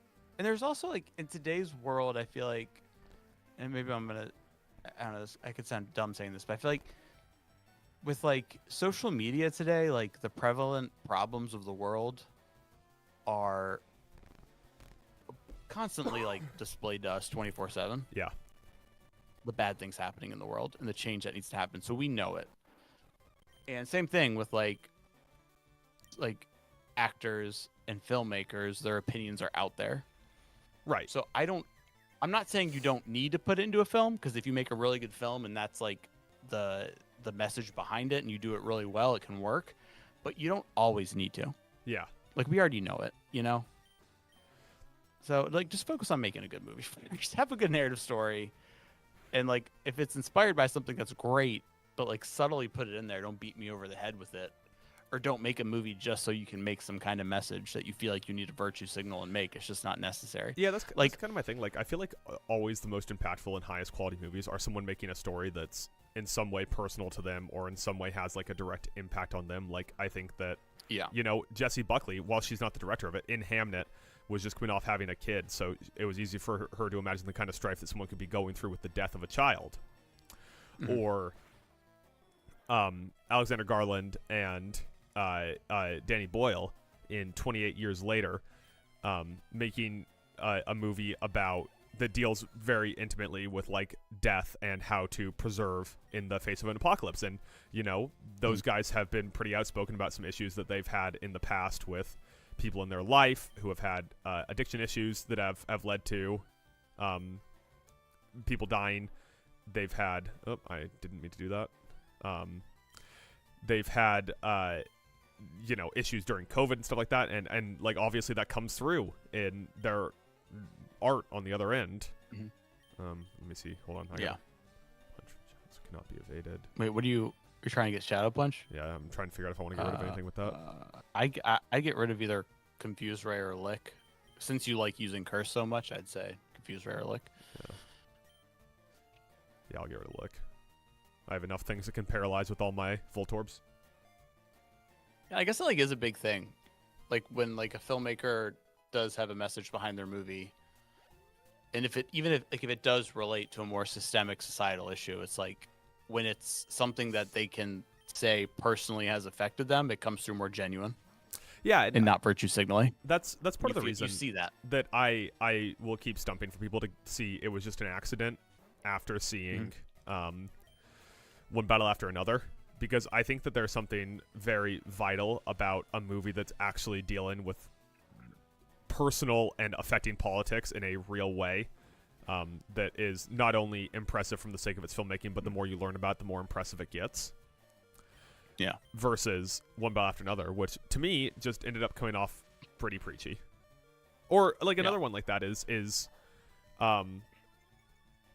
Knives Out, Wake Up Dead Man. Like, getting great. Everybody's talking so good about that movie, by the way. Well, it's like an extremely personal film to Rian Johnson because he is a lapsed Catholic, and a lot of people that have felt similar to that are also having like similarly like visceral and obvious responses to that messaging. And it's well acted and it's well written, and you know, sometimes it gets a little hammy, and I wouldn't put it at the top of my list, but nothing about that movie feels disingenuine. Yeah. I mean, if you look at like Get Out, even though like the message of Get Out was like very clear, it didn't at no point did I feel like, all right, this is over the top. You're beating me with the head, like over the head with it. Yeah. You know, I do wish Jordan Peele wouldn't have pussed out and went with the original ending. But other than that, see, and I think that's even like that's even one of those things like with Jordan Peele going with the ending where it turns out to be his friend and not the cops. Like I have to give credit where credit's due. Like, hey, he made the ending that he wanted to see too. True, yeah. Because Jordan Peele obviously had a deep emotional connection to that story, and I think it would have broken his heart just as much as anyone else's to at the end of that see the lead character get shot by police. I think that he didn't want to see that. Yeah. It also would have been a ripoff of, once again, Night of the Living Dead. Night of the Living Dead, which spoiler alert. Although I will say, when Jordan Peele does it, it's not a ripoff; it's an homage. No, it's just an homage. I'm so sorry. Have you seen Night of the Living Dead? Yeah, of course. Okay, yeah. Okay, get shot at the end. Yeah, from a distance. Like, they pop him from, like, immediately and from so far away. That is such a great ending to that film.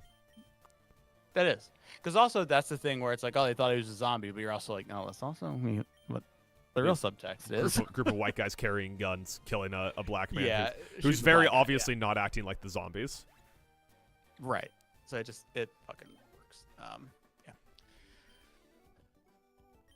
But yeah. Was that enough of us grousing about modern art, you think? Yeah, man, I can go on forever. So I guess we'll cut it off. I'll talk about something else, like farts and sex. More like modern fart. Get the SEO going. Everyone's looking up fart live streams, you know? Farts. Yeah. Live streams are talking about farts. Town Alone. All right, let's check it out. This guy's got a whip. A whip and a lollipop. No, though. Tamer Edgar. 'Cause also that's the thing where it's like, oh, they thought he was a zombie, but you're also like, no, that's also what the real subtext is. Right. So it just it fucking works. Yeah. Well, live streams are talking about farts. Town Alone. All right, let's check it out. This guy's got a whip. A whip and a lollipop. Go Sirianni. Let's Shadow Punch. Let's fucking do it. Just Shadow Punch him. That's pretty ineffective. Which you're also 8 levels lower than him. Yeah, well, here's what I'll do. See, this is the problem with Pokemon when, like, it's like a common thing to, like, fall into, like, the I got one super over-leveled guy. But, like, in old Pokemons, then it makes it super hard to level up the other people to catch up. Yeah, they'll never catch up. Yeah. Yeah. And even with, like, in this game, like, you can get, like, the experience share, which is cool. But you can only attach it to one Pokemon and they get, like, 50% or something, like a partial amount of what, like, the XP is. Which is nice, but it's not as much compared to, like, future games. They make it, like, you get experience share and then, like, all your Pokemon get a little bit of experience, and it's a lot easier to do. Well, in the future games, all your Pokemon get experience regardless in the newer ones. Oh, that's true. That's right, yeah. So, I mean, you can argue whether that's a good thing or a bad thing. To me, I think it's a good thing. But yeah, like I don't want to grind out Pokemon levels. I'd rather just have like I'd rather do like the rock paper scissors with Pokemon instead. Right, because it's also the thing is like you get later in the game, right, and you pick up a Pokemon like I want to level that up. You're later in the game and you've already torn through all these gyms and these trainers, and that's where you're going to get the most experience. Yeah. So then what am I going to do? Am I going to run around in the grass for fucking 10 hours? I sure as hell and not. Fight wild Pokemon? Yeah, exactly. So, I mean, that's why they changed it, and it was a change. Phone just buzzed. Where is it? Timberwolves up 4 at half. It's right in front of me. After Dante DiVincenzo hit a 3 to... Oh, I'm sorry. They're up 6. Big first half from Bones Island and Dante DiVincenzo.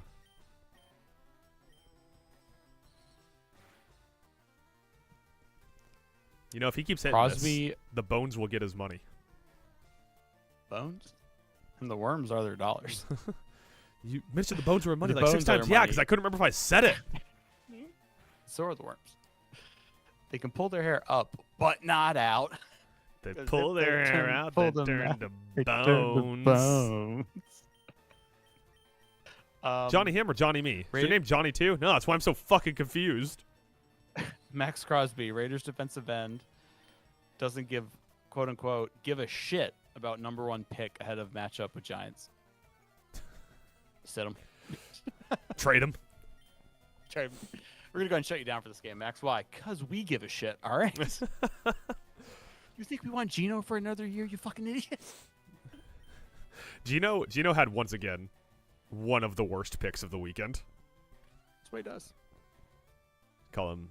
I know. I love like Gene T just going nuclear when I'm in the toilet bowl. I love like Lawrence the last 3 weeks going nuclear when it didn't matter in our redraft league or our dynasty league. I put up 160 this week and I lost. They already put up 183. The back-to-back champs in our dynasty league, who is now in the toilet bowl with jabronis like me. Yeah, tough year in that league. Just a weird fantasy year in general. Really? That didn't kill him? Yeah, who's even like who's playing for all the marbles? I know, I got eliminated by Mercedes. That fucker Will. My cousin. Who I beat in the redraft league. And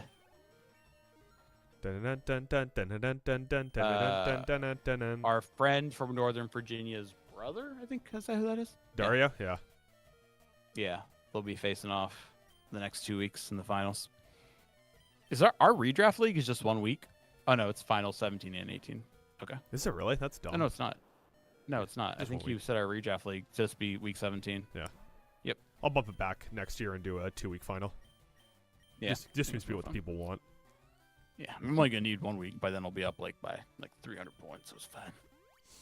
Makes it feel like more of a spectacle. I will say it is also. I like that the toilet bowl gets out of the way a week before the championship, so the like most there's only one like actual really important game on. Yeah. Who'd have thought it? You know, Mel Viper making his way to the championship game. What is your worst draft pick as Mel Viper? Let's see, team. I remember like I've made so many moves. I'm trying to remember who I drafted. Mhm. Probably Shakir. Khalil. Yeah, yeah. Billingham. Yeah. He's just not been very good. He's only had like a few weeks in double digits, and it's like I'm not even starting him anymore because I can't deal with it. So it's probably Shakir. I mean, like Omarion Hampton got hurt for a long time, and that sucked. But prior to him getting hurt, he was cooking for me. Mm-hmm. And I don't know if I drafted Aaron Jones. If I did draft Aaron Jones, not a great pick. Me, he had 10.3 points. And Aaron Jones. You know what's really fun though in the Dynasty League last week, the previous week when the Bills were playing the Pats, I was playing my brother-in-law who's a Patriots fan, and I was kicking his ass. And I was like, oh, by the way, brothers, I'm kicking your asses. Guess who one of my quarterbacks is? Drake May.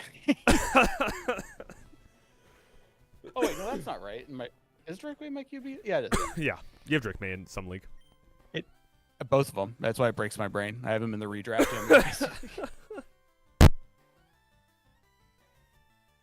I gotta be honest with you. I feel like I'm. Time will tell, but I feel like through 1 year, I feel like I won our trade. Which trade? T-Law and G&T for Cam Ward and Devontae Smith. Oh yeah, yeah, definitely this year you have. Obviously, it's hard to judge how good or bad G&T's been behind that offensive line.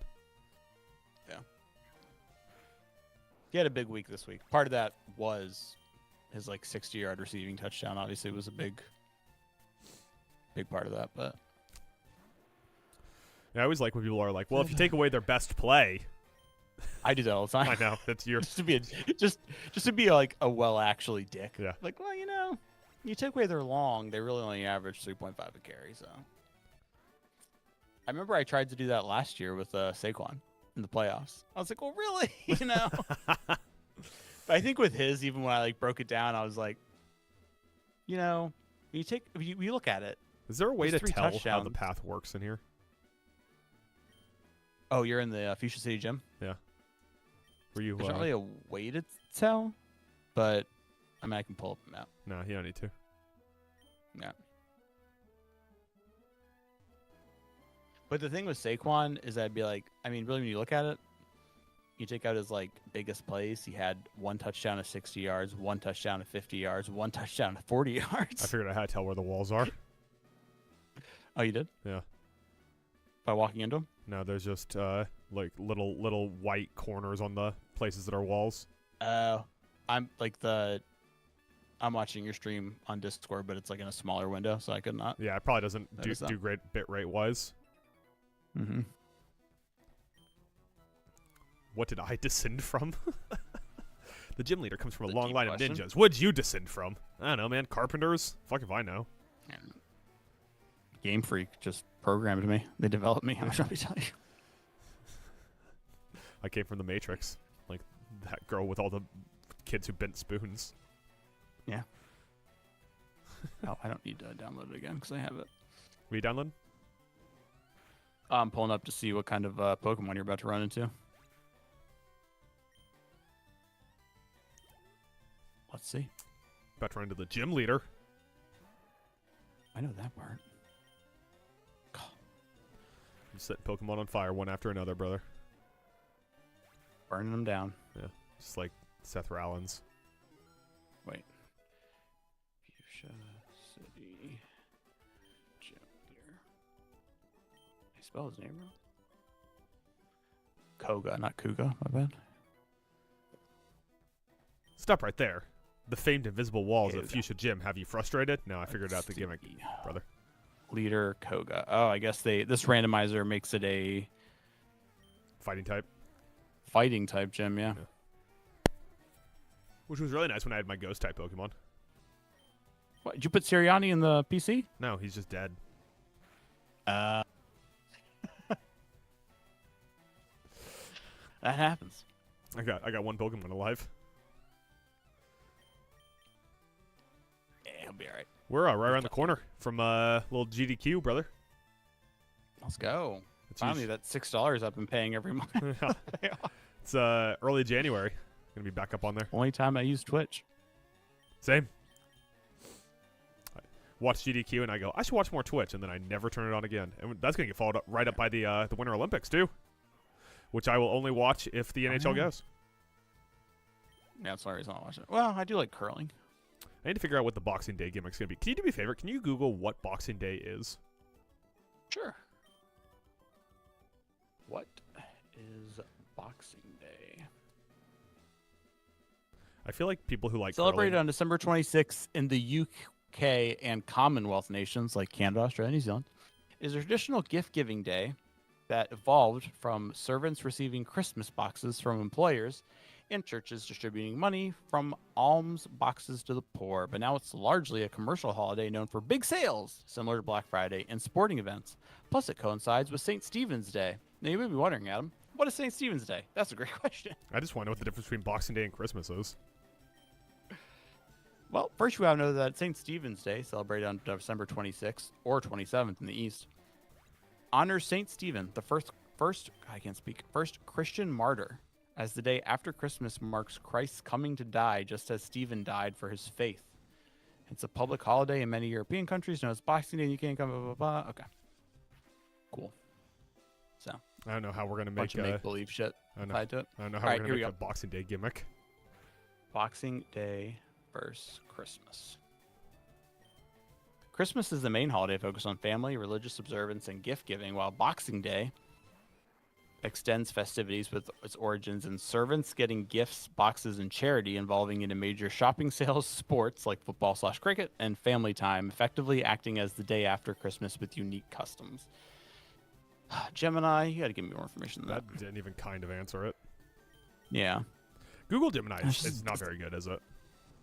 it's decent. Compared to what? It's not better than Googling things. I mean, it is Googling things.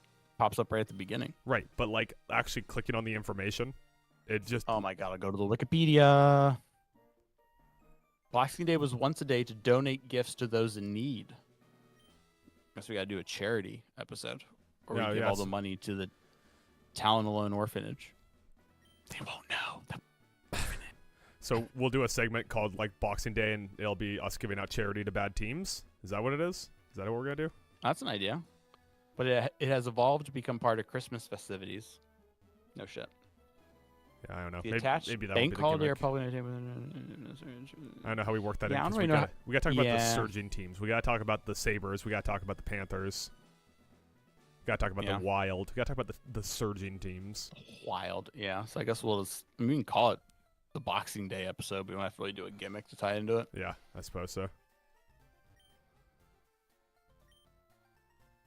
By the way, we beat the gym. Did you? Okay. I looked down. You were in a house. I was like, "Wait, what happened?" Oh, you got to go to the Safari Zone, brother. Why? What is the Safari Zone? What's the point? Well, you get a bunch of balls, Uh-huh. and you have a certain amount of time, and it catch as much you want. You don't like actually fight the Pokemon. You can throw food, or you can throw rocks at them, and you can throw balls at them. But deep in one corner of the Safari Zone, if I remember correctly, I'm gonna preface that since I have a bad track record, is where you get surf, and you need surf to move on to the next city. Got it. So yeah. Now, what's fun about this is, in the original game, Safari Zone kind of fucking sucked. Mm-hmm. There's just a shitload of tourists. But let's see what our randomizer's cooking. Safari Zone. Coughing, Shroomish, Anorith, Slowpoke, Growth, Pidgeotto, Flaffy, Slowpoke, Magmar. It's pretty dope. If you surf in the Safari Zone, you can get yourself a Trico. Fishing, you can get a Pikachu or a Hypno. Ghastly. Ooh, a Charmeleon. You gotta get Charm. You gotta get But Charizard, we don't keep them after you catch them, right? Yeah, you do. You keep them after you catch them. I thought that was the whole thing, is that you don't keep them afterwards. No, you keep them. Keep them all. Shroomish, Remoraid, Smoochum, Skitty, Flaffy, Seviper. Okay, that's what it is. We can get a Houndoom. An Alakazam. Alright. Let me make sure that's where you get surf before I just send you on a wild goose chase. Wild Surf Chase. Wild surf, Jace. Where do you get surf and turf and fire red? Yes. A man in a secret house inside the Safari Zone. You must navigate through areas 2, 3, and 4 using repel. You don't have to use repels. And I guess it will slow you down if you don't. And finding the hidden building in area 4 to receive the HM. Dude, let's go Safari Zone, bro. That's how we'll close the stream. Are we going to close the stream with Safari Zone, or is that going to be what the first thing we do next time? Yeah, we're going to do it for the next 4 hours straight. Charity stream. I keep saying that. We have to get a charity to do that again. Don't you think we're already charity cases? I think we kind of are. Our charity is doctors locked inside of borders. Yeah. We get doctors and we kidnap them. We don't let them leave. I'm catching Pokemon to take home. Doctors that are hoarders. Doctors. Doctors that are hoarders. All right, so we need to go to Zone 4. Yeah. You have to read the signs to see what zone you're in, because I didn't really tell you. What is this? Dun, dun, dun, dun, dun, dun. Smooch him. Bum, bum, bum, bum. She evolves and has blackface. You mentioned this. I guess not in this version of the game. Not in this pinko snowflake version of the game. Smoochum is eating. Is there like a certain pattern I need to do here or something? Not really. Probably get lucky. You can throw food. You can throw a rock at it. I did already throw a rock. You did? Yeah. Did it piss it off? Yeah. It usually pisses them off. He's throwing a lot of food at that. I didn't mean to throw it that time. A little fatty fat smooch. I think you got her now.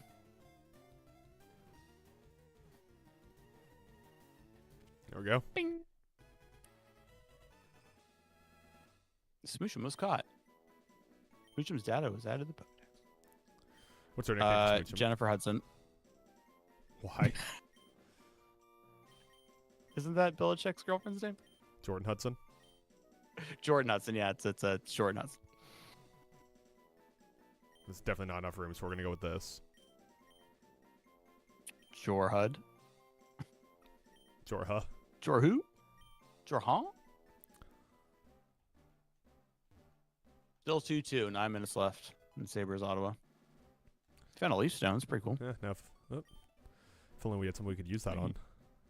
If you had a gloom, you could use it on that. A sun kern, use it on that. An Eevee. There's a Shroomish. That's true. You get a leaf, yeah? Yeah, just kill that bitch. Oh, wait, you can't do that. I can't do that. Spelt it with rocks. Shroomish is angry. What's the point of throwing the rocks? It seems like a bad Oh, tactic. no. I never got that when I played it. I was like, how's that going to help me catch it if I keep pelting it with rocks? I'm going to do it three rocks and then a Pokeball. See what it does. Shroomish is unconscious. You think eventually be like, Shroomish said, fuck this, and left. Jake just keeps pelting me with rocks. I don't know what I did. I just concussed it until I could catch it. Maybe that's what it is. Give it CTE. Now you can catch it easily. What are we going to name the Shroomish? Shroomish. Who takes shrooms? I don't know if there's anyone who's notably known for taking shrooms, is Takes there? shrooms? Yeah. Okay. All right. We could I have no idea then. go with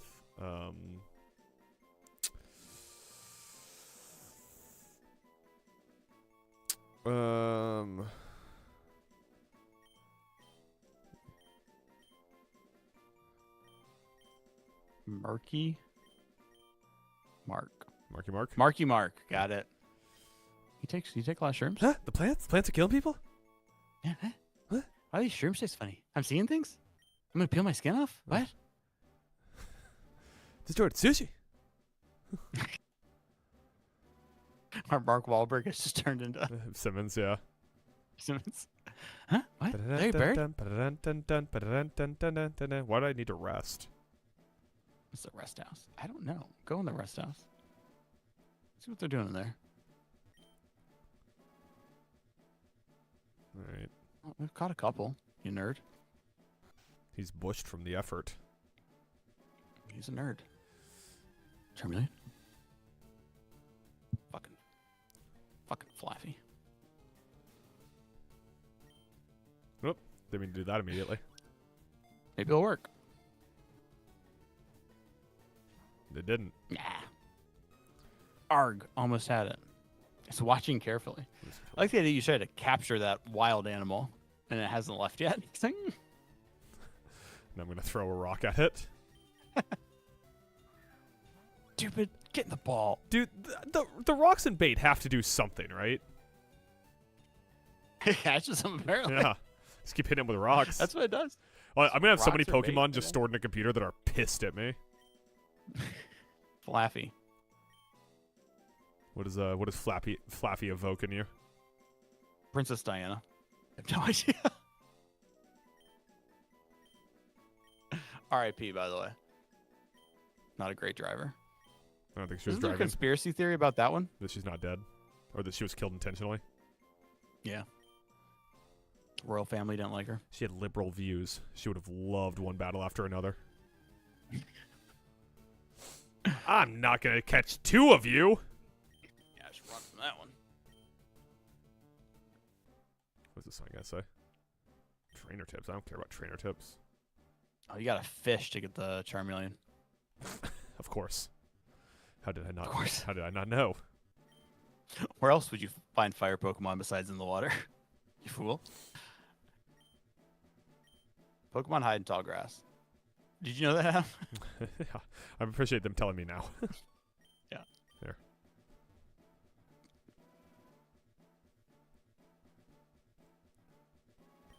Pokemon's on the hook. I'm a Hypno. Hit it with a rock. Hypno's angry. Hit it with another rock. Believe it or not, Hypno is still angry. Then hit it with a ball. How does the ball know where to open? I guess whenever it makes contact with something. Imagine that So you being do science hit it with the behind ball, right? Yeah, it goes boink, Okay. and then it goes brrr. You also only have 30 Safari Balls per go. I'm guessing there's not going to be Hey, we got 30 Hypno. unique Pokemon. I'm not going to say who I think you should name it. Who are you going to say? Cosby. Just going to go with this. David. Blaine. All right, I'll go with the PG idea.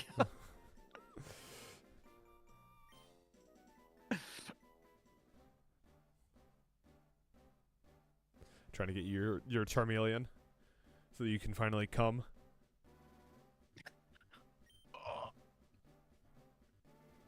While we fish, I'm watching the Knicks Timberwolves game. What's the score? 66-56. Ooh, Pokemon's on the hook. What could it be? It's a... Look at how weird it looks. For a That's rocket. badass. I dare you throw a rock at my Charmeleon. Charmeleon's angry. Charmeleon set you on fire. You have third-degree burns. Why would you do that? The middle evolutions are always the worst looking of all the evolutions, right? Nope, it ran No, out. he left because you tried to catch it. So I hit him with a rock. Yeah, you don't like that. Yeah, Rudy I don't Gobert know, just like had a War really Turtle. hard foul on Towns. War Turtle's pretty badass. But it's the lamest of the three still, right? I think it's cooler than Squirtle. I know. I guess most Pokemon, I will say, on average, the majority, it's either like the first or the third evolution Yeah. for the ones who have three. But yeah, not even a nibble. That is a fair point to make, though. And Pikachu. Pikachu. We'll throw some food for Pikachu. There you go. I'm gonna nibble on that stupid little electric rat. I hate Pikachu. Why do you hate Pikachu? He's like a lame Pokemon. He's like the face of Pokemon. It's lame. The face should be something Raichu's cool like cooler. Hypno. What? So you're saying the third Changed. evolution's cooler? Of what? Pikachu? He only has 2. Pichu? He only evolves into Pikachu? a... Raichu. Well, yeah, technically Pikachu's the middle one. Yeah. So I think Raichu's the coolest because he's a little fat little electric rat. As opposed to Pikachu. He panders. He's too pandering. Pika-Pee. I might hit you with a rock. You stupid, stupid Pokemon. You don't get in the fucking Safari Ball. I like the duality of giving it food and then pelting it with a rock. That Pikachu's angry, bro. I just really want to find the secret house and get you your Charmeleon. You Alright. fucking little Pokemon son of a bitch. Motherfucker. Makes you feel better. We are 6 gyms down. What does that So mean? it's only 2 more gyms and then the Elite Four. Wow, really? And that's game. Yeah. That's crazy. At least for like the base part of the game. I think there's stuff you can do after, but we don't gotta do that. Alright, Pikachu. Looks like a little rat. Who's a little rat? Come on, this one's easy. Brad Marchand. Ryan. Oh yeah, Ryan Reynolds. Yeah. Yeah, it's a good one. Hope you don't catch a Deadpool later, because then it'd be really tough. Yeah, then I'm gonna be like, great. Now what do I name this one? Hope you don't catch a schizophrenic guy who talks to his dog and his cat, kills people. This is a movie marathon movie for us. Fucking Hypno, you're not a Charmeleon. Or am I? Whoa, maybe he is, and he's putting something in my drink. I'm sleepy. Why are my pants off when I I'm woke gonna up? nibble. You trying to cancel Hypno? Is that what you're trying to do right now? Trying to Me Too Hypno? The woke lamestream media wants you to think that Hypno's a bad guy. Could be on Fox News tomorrow. Now they're going after Hypno, a beloved Pokemon. That's pretty good Alex Jones. He's not on Fox News, but that's pretty good Alex Jones. Was that not? I didn't think I was just doing a random voice. Is that Alex Jones? Yeah. I like Alex Jones a little more grovelly. Give me your best Alex Jones. Somewhere down here. Oh yeah, a little more that's down here. that's even You know, better. Alex Jones.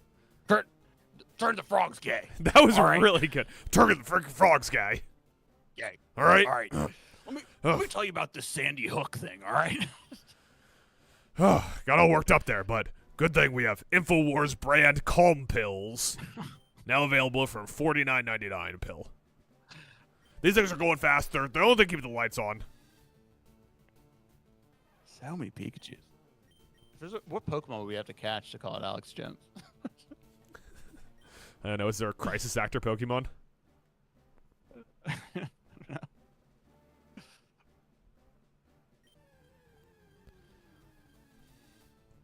Oh, big save. Big save, Lion. Big save. Another Hypno. Should we just go Charmeleons are turbo rare mode? to get. There you go. That's probably smart, actually. Another Hypno. Turbo fishing, another Hypno.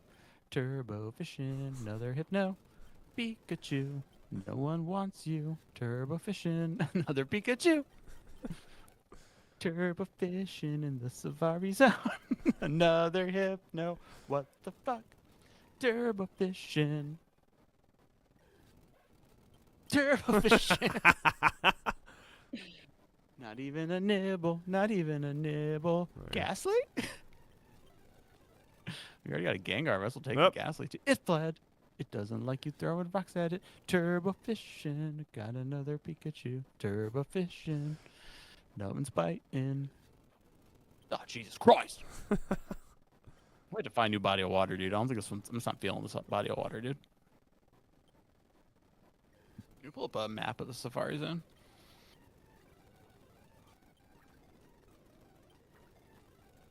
All right. Apparently there was only one Charmeleon in there, and Apparently. you pissed it off. Yeah. Hit it with too many rocks. Had enough of your shit. It's done. Okay. I know, not. I got FireRed. Turbo fishing. You really like the song you wrote. Turbo fishing. Thank you. It's the official Town Alone theme song now. Yeah. Turbo fishing. I think I see exactly where you are. If you just go up and to the left. Just like JFK. Not JFK, not down to the left, up and to the left. Okay, you can't throw rocks Up at and to the left. Ghastly. That's what I've learned. I imagine it would just go right through him, right? I think that's what happened. Hmm. Although, would they have programmed that in? Yes, You're not supposed to. I assume that Ghastly is not supposed to be in here, right? No, not in this area of the game, obviously. Yeah. It's There's really a hard. shitload of Ghastlies in that ghost tower we were at earlier, but obviously they changed it up. It is quite hard to. You know what do No, you you so far? Let me ask You you got to this. change up pools of water after a while. What's been the best thing that the randomizer has fucked up on the run so I know far? we popped pretty good when it wasn't a Marowak and it was a Whalmer. Yeah. That was pretty good. I like like- how we just physically could not get TM Flash, so we just had to bumble our way through the Yeah. dark cave. Yeah. I think it's funny, like the Pokemon that are like story based, like the Snorlax, right? You have to like get the Pokeflute to move the Snorlax to move on, Mhm. and then when you use the Pokeflute, it's actually a Machamp. Yeah. Like, oh, all right. Dude, go to a different body of water. Why? That's not how this There's no works. Charmeleon in there. I know, but it's just like it's like a good vibe thing. There's one right there. Now you ran into a Wigglytuff. And you throw a rock at it. And you catch it. No, you're not. Give the little fat fuck some food. I didn't like that either. It won't stay in the ball. You're down to 10 balls.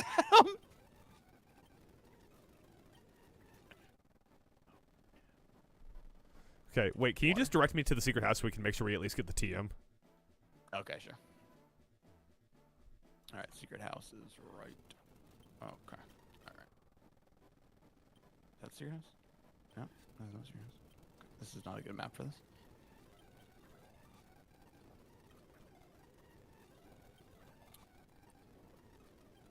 Turbo fishing. Right. The secret house is all the way back there, right? Because this is going to be area 4.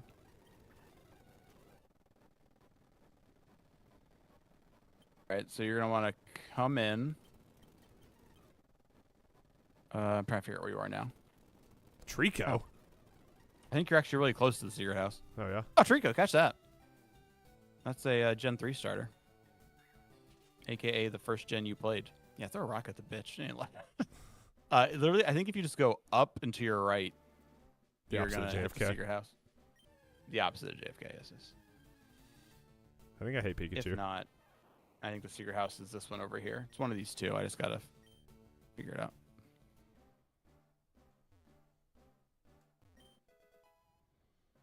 Steel Wing. Ooh. Pidgeotto? I'm a bird, motherfucker. I'm a bird. He's a bird. I'm eating food, motherfucker. I'm eating food.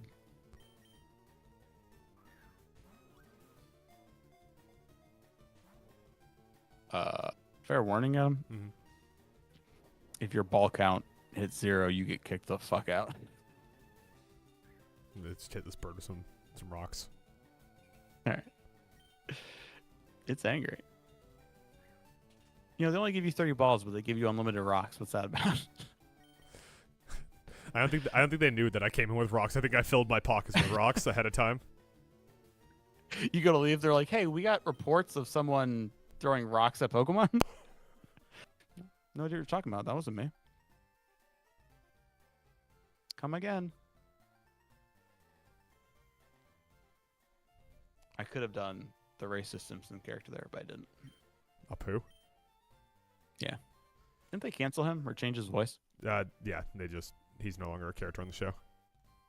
Yeah. Oh, you just took him out of the show completely? Yeah. Wow. All right. Bending to the woke mob. Where do we go for Just keep going. Hang right, obviously.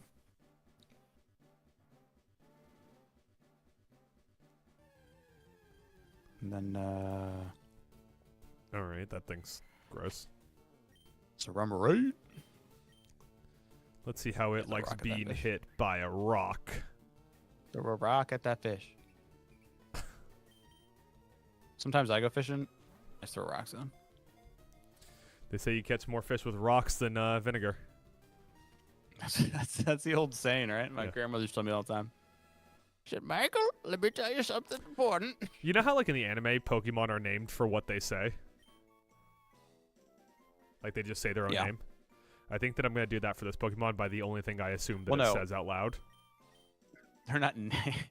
Kill me? Yes. They're not named after what they say. In the show, they say what they're named after. Or what their name is.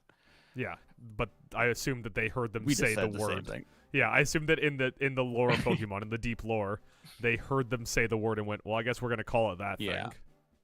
Right. Because they caught it, and it was just like, I don't know, charm or whatever. Yeah. Well, it's an Anorith. Whoop. Used the ball way faster than I meant to. It's going to work right here. Boom, caught it. Never mind. This seems like a bait Pokemon to me, doesn't it? Yeah, I got to bait it. Little metal scorpion looking son bitch. Cat's got 30 points. Almost has a double-double. Let's go. He's a cat, man. Scooby-Doo bop bop da da bop. Damn, Stu doesn't want to get caught.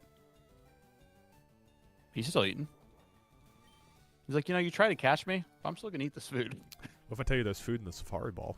Yes. I'm throwing a rock at you now. We tried to do it your way. You've done it. Yep. Try to be nice, buddy. Now you're getting a rock thrown at you.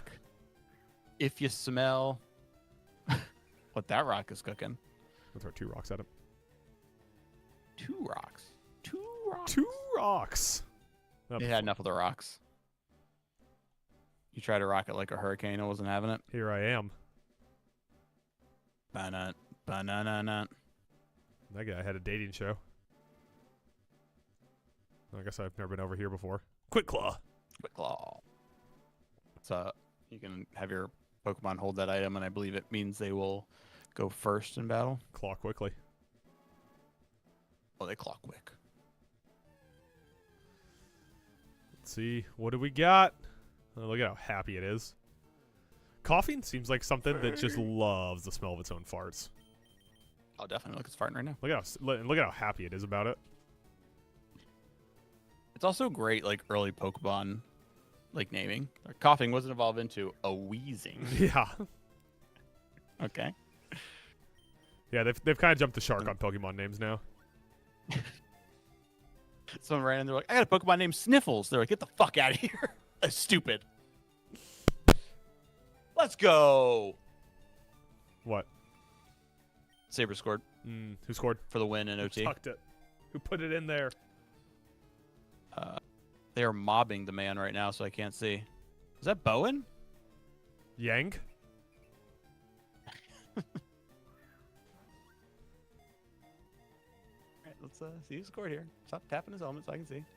Number 71, which is... Oh, Ryan McLeod. Let's go.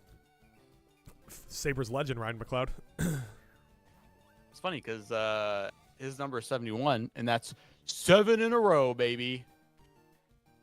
Pretty crazy. Yeah, it'd be a lot of Sabres talk on the podcast. Sabres are coming.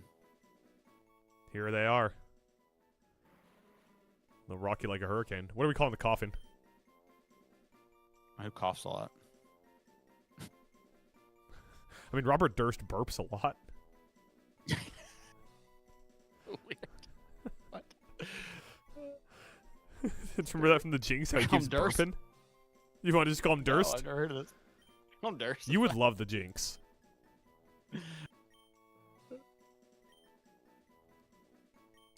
You would get your little rocks off to the Jinx. Oh, rocks off to the Jinx. Jesus. Jesus. Lord. Jesus. Yeah, there's a house over here. I'm pretty sure it's not the secret house. It seems pretty secret. Yeah, it's not. I think it's just one of those rest houses. Maybe I'm the Flareon. Talk to that guy staring at the plant. He looked away right when we walked over. I'm not checking the plant. This guy talks like Tim Robinson. This area is huge, wouldn't you say? What did you say? Dude was pretending to read books on the bookshelf. You're going the right way, by the way. I got protein. Nice. He's got to find some creatine. You ready to go? I already have my creatine today. Yeah. Well, shit. Have some more. You guess who's getting a rock to the face?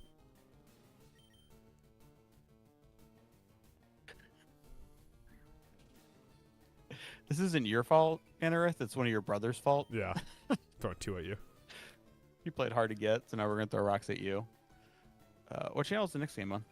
It's Nothing. No, it's League Pass. Yeah. That means I have nothing to watch now. You mean outside of the stream we're doing that you could be watching? Oh. I am watching that, obviously. Yeah, you've been more locked in. You've been more locked in for the Safari Zone than you have been for the gym. So obviously Safari Zone is your shit. Yeah, you love Safari Zone. Well, once I saw there was a Charmeleon available, I was like, oh, we got to get this shit. All right, well, I guess I'm going to hit it with another rock. Hit it with a rock.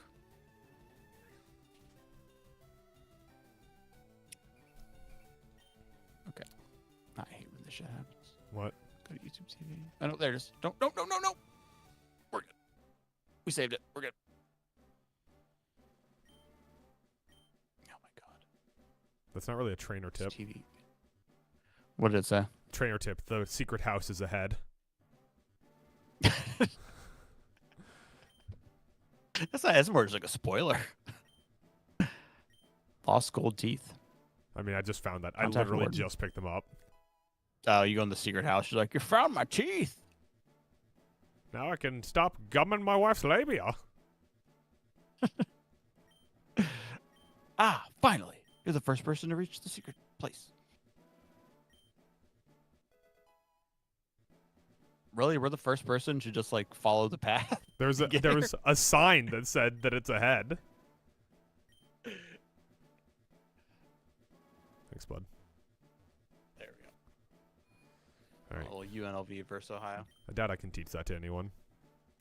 Find out. Might be surprised. Nah. You can fish in that water right there. Give me my goddamn Charmeleon. That's what we're going to do. We're going to close the stream on a Charmeleon catch. Then you should also go down in that little house there. Is that where the warden is? Surf. The warden's somewhere. I gotta get. I gotta surf to get in there. You do. So that'll be how we start the next stream. So we'll go in there and see what's up. Fucking Pika-Pee. Not even a nibble. Fucking Hypnos. Fucking Hypnos.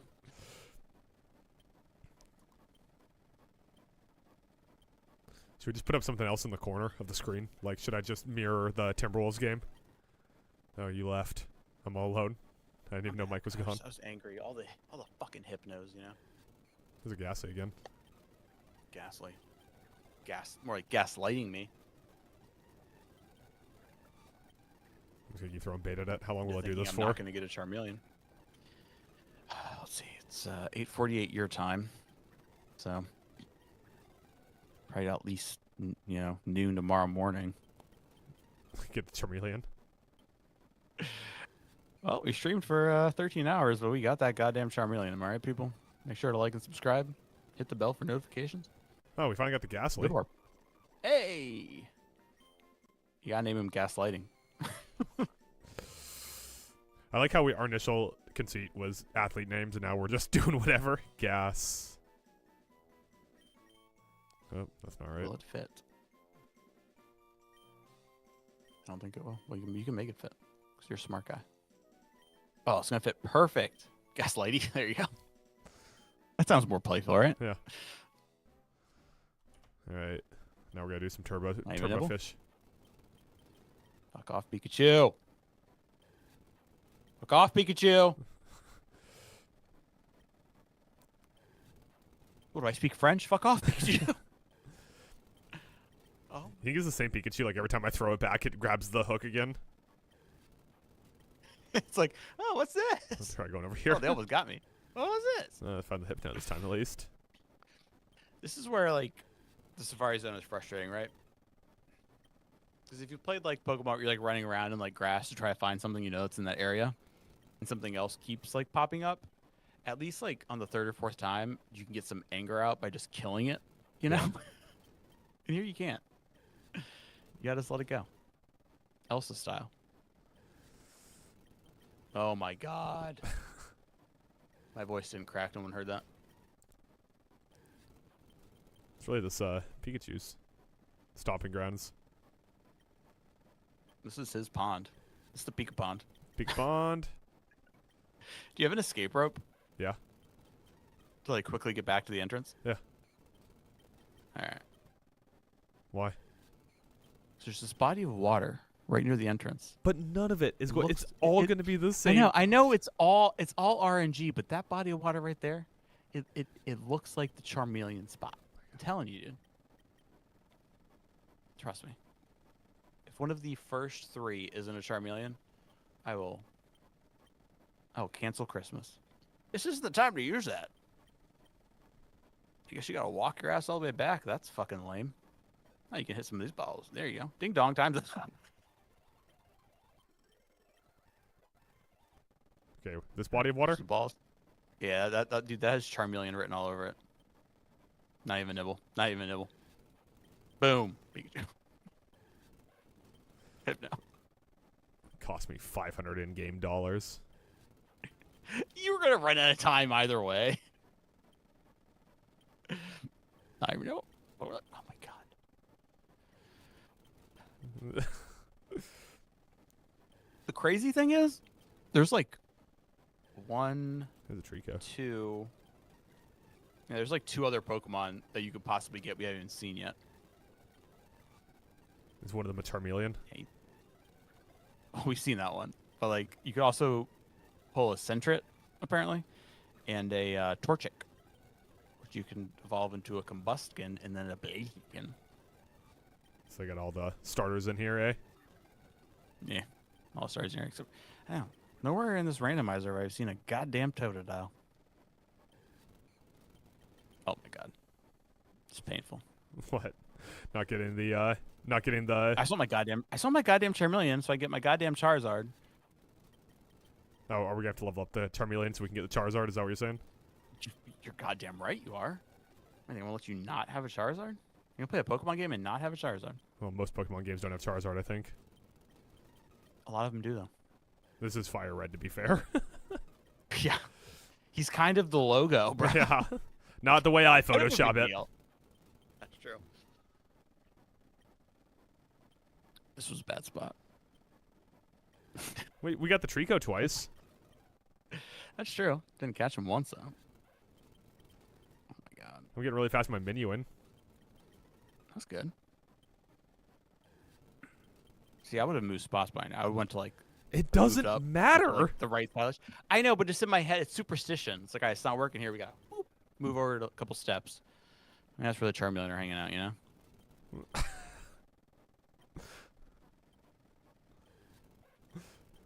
We had our one shot at Charmeleon, Mike, You made it run away. by hitting it with rocks. Yeah. What do you think about it as a very understandable reaction? Normal response, I would say.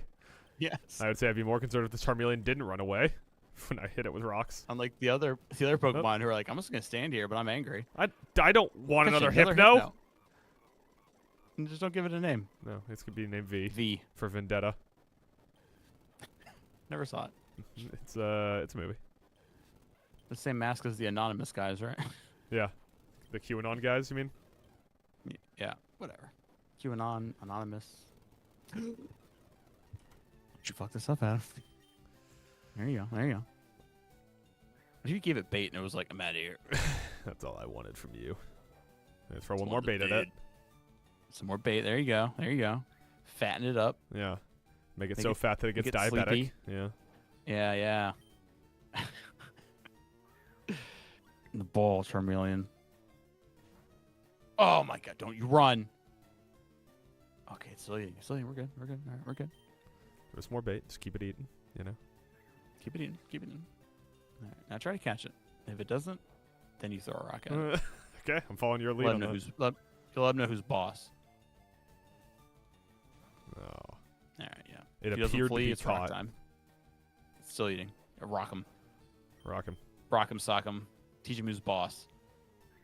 Hey, I'm in charge. He's angry. Stop eating. Look at me. I'm getting this ball. Get in the ball. Are you mad? Then get in the ball. The rocks will stop. I know, the Pokemon broke free. Now he's just watching carefully. carefully. He's not angry. He's not eating. What do we do? Throw the ball. I was saying, do we rock him again? Do you just go for another ball? Let's go for another ball here.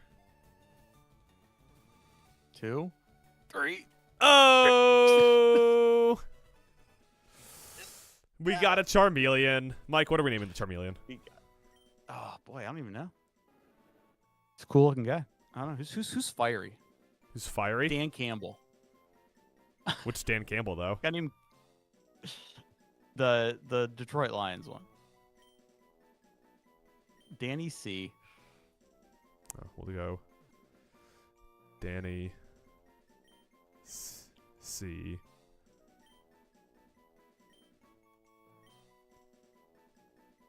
That way people know it's Detroit and not the Wonder Years one. Oh, there you go. Yeah. Not the Wonder Years one. There. It's Danny smart. CDT. You're smart. Yeah. Danny CDT. That was a good idea. All right, now we'll just burn through the rest of our time here, see if we can get this Trico, and then we'll call it a stream. You're not a Trico. Or a Torchic. Which we haven't seen a single Torchic, so I don't think that's fucking happening. Oop. Here, we'll... Wasting balls on a Hypno. Whoop. Slowpoke. I'm going to definitely throw a rock at the Slowpoke. We'll call it Peyton Manning. It fled. It's a Slowpoke. How does it flee? Hit this guy Did with you some catch rocks. one of those yet? No. This guy kept playing hardball. Damn, you little fucker. Got him. I have no idea. Don't ask. Loser. All of his other buddies got away. This one's trapped in a Pokeball on a computer forever. Right. We got you. How embarrassing. Another Covfefe. We shouldn't have done that. I know, now I'm mad. Oh, here. We need to get one of these. Pidgeotto. Yeah. Call it Birdman. R.I.P. Is Birdman dead? No, but he doesn't play in the NBA anymore. No, I was thinking the producer, the rapper, Birdman. Yeah. I was thinking of the movie. Great movie, by the way. No, not a great movie. What? No. You disagree with me that Birdman's fucking awesome. You're No, wrong. it's whatever. It's a movie. Substantially. It's fine. That guy who made Birdman, Inaritu, just had a teaser trailer come out for his next movie called Digger. Digger? Yeah, with Tom Cruise in it. You should watch the teaser. See if you're vibing with it. Yeah, the teaser's just gonna be Tom Cruise digging holes and then running. It's just kind of like the shadow of Tom Cruise dancing. Okay. With there we go. We got Slowpoke. See, in my head, they were shooting something like a scene, and then he started running. Tom, what are you doing? Just film. Just keep filming. This feels right. Trust me. This sells a shitload of tickets. It's like Jenna Maroney when she's playing Jackie Jump Chomp, but she took the weight loss medication and she's just like crawling on the window. She's like, "This just feels right." Who's the Slowpoke? Who is the Slowpoke? Oh, come on. This is easy. This is easy. Come on. Kyle Kuzma? Kyle. Oh, slow-mo. That's right. Kyle Ander. There's no one. You say slow in sports, you got to think. Slow-mo. Slow-mo. All right. Are we going to focus on getting this Torchic still? Yeah, go ahead and hit. We'll set up fishing for the rest of the time. Yeah, let's see if we can get that Trico. Yeah, well, there's a Torchic was also supposed to be. Oh, the Torchic's Torchic's randomizer. Torchic's in the water? In the water, yeah. We have not seen one, so I don't feel great about it, but we'll see what happens. And then you have to get some kind. Oh, you have a water Pokemon because you have Meryl Streep. Yeah, She could learn Surf. We have a few water Pokemon. Yeah. Then we gotta come back in here and finish up. Gotta get the ward. Torchic. We gotta get the ward in his teeth. Oh yeah, after you get yeah, that's right. Yep. I gave him food. He He ran food, away. It was like fuck that. Although to be fair, trying if I was just walking on the street and someone chucked food at me, I'm not eating it. I definitely paused for a second, out of pure confusion. There never be a pause. Like, did you just throw a fillet fish at me? I think that you would say. 5-second rule. There we go. Should we I'm go? trying again. You better be eating. Eat that food. Eat that food. Get in the ball. Get in the ball.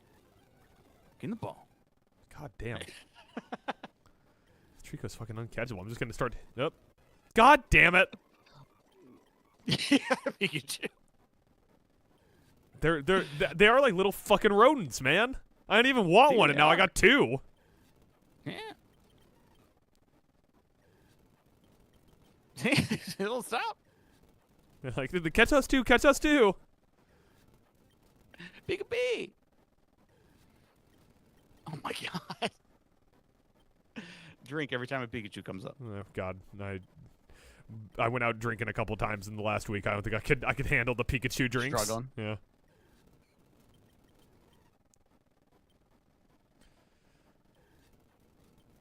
I can't wait for it to show up and be wearing like a fake Torchic head over its head, and be like, "Catch Oh, me!" no, Yeah. Torchic. Don't catch me! Oh no! Maybe this fucking randomizer's lying to me right now. Does it say in the water anywhere? It does. It says Safari Zone fishing. You can get a Trico was fishing. You can also get a Trico. You know what the funny thing is? If you put surf on, you're guaranteed to get a Trico. Yeah, we'll come back and surf, and that'll probably get us a Trico and a Torchic, I'm guessing. Yeah. It'll definitely get you a Trico. It doesn't show Torchic as a possibility from surfing. Okay. Just fishing. I'm starting to think it doesn't exist. I'm starting to think it's not real. I don't know if there's anything in this world besides Pikachus anymore. I think in this game you can surf and fish. Like you could just like be on your Pokemon and be like, I'm gonna fish real quick. How pissed off would you be if you were the Pokemon? You're just like, this fucker sitting on my back in the middle of the water, just casting a line. It's a fish. I guess I'll just keep paddling. He's caught 212 Pikachus in a row, and he won't even feed me one. Oh, threw a rock at it. Maybe that'll stop him from coming over here. Let me just throw a bunch of rocks at this one real quick. Tell your friends. There's also other places in this game, like water-based, where Tricos pop up. So you haven't got to worry about in here. I mean, we can get one in here, but... Well, I need to get rid of these two Pokeballs one way or another. Oh! What? Yeah. Go back to Cerulean Cave and surf. You can get yourself a Kangaskhan. A high-level Kangaskhan. Yeah? Should we do that? Yeah. I threw a bunch of rocks at the Pikachu. Now we're just getting... Nope, there we go. Here, I'll do your move. There we go. There you go. See?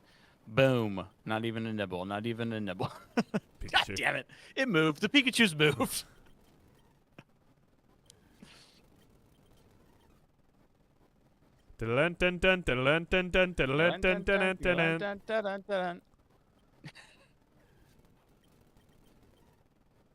Not even a nibble. Pikachu. No one wants you, Pikachu. Yeah. No one likes you. You're not even that good of a Pokemon. I already caught one of you.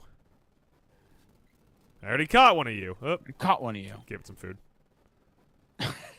You're welcome. Can I fish from up here? No, that'd be cool. No. Can't be on ground level, bro. Oh. Can't fish from on high. Growlithe. Oh, Growlithe. Get it. Hit it with a rock. Hit it with a rock. Yeah, fuck you. Hit Fuck it with you. a rock. Fuck Nope, you. flat. Oh. I'll do it. Pikachu. Why did it flee? I kept pelting it with rocks. Yeah, I hit it with about 6 rocks. It seemed like a good idea at the time. Let me tell you. It worked for some Pokemon. That's how I got my Charmander or whatever. Okay. Yeah. Those are hit it with one rock. Throw a ball. You only got 2 balls left. Throw some bait. Throw a ball. It's eating. And rad balls. You got balls. Game over. Fuck out of you. All right. Well. You're fucking done. With that, Mike, let's do a quick talk to the camera here. So, that was another episode of Pokemon, folks. Hope you guys enjoyed your damn Christmas Eve. If you could like and subscribe to us at the channel here at downloadpodcast.com. If you want to read more of our work, go to download.com and email us at downloadpodcast@gmail.com. Tell us what Trico you are. And with that, Mike, would you like to give any Christmas-based shout-outs on the way out the door? Shout out to old Saint Nick. That grizzly old bastard. You know what? I know I don't do shout-outs, but shout-outs to Boxing Day. Whatever the fuck it is. We still didn't really figure it out. We will be back on Friday with a Basky covering the NHL, and then we'll be back next week with our regular slate of podcasts and live streams. Although I guess no one really watches live streams to the end to get content updates for what's coming up next, do they? They should. You ready to do our patented wave to the camera as we go to our standby screen that I still haven't made a stream over screen for? Sure. All right. Bye.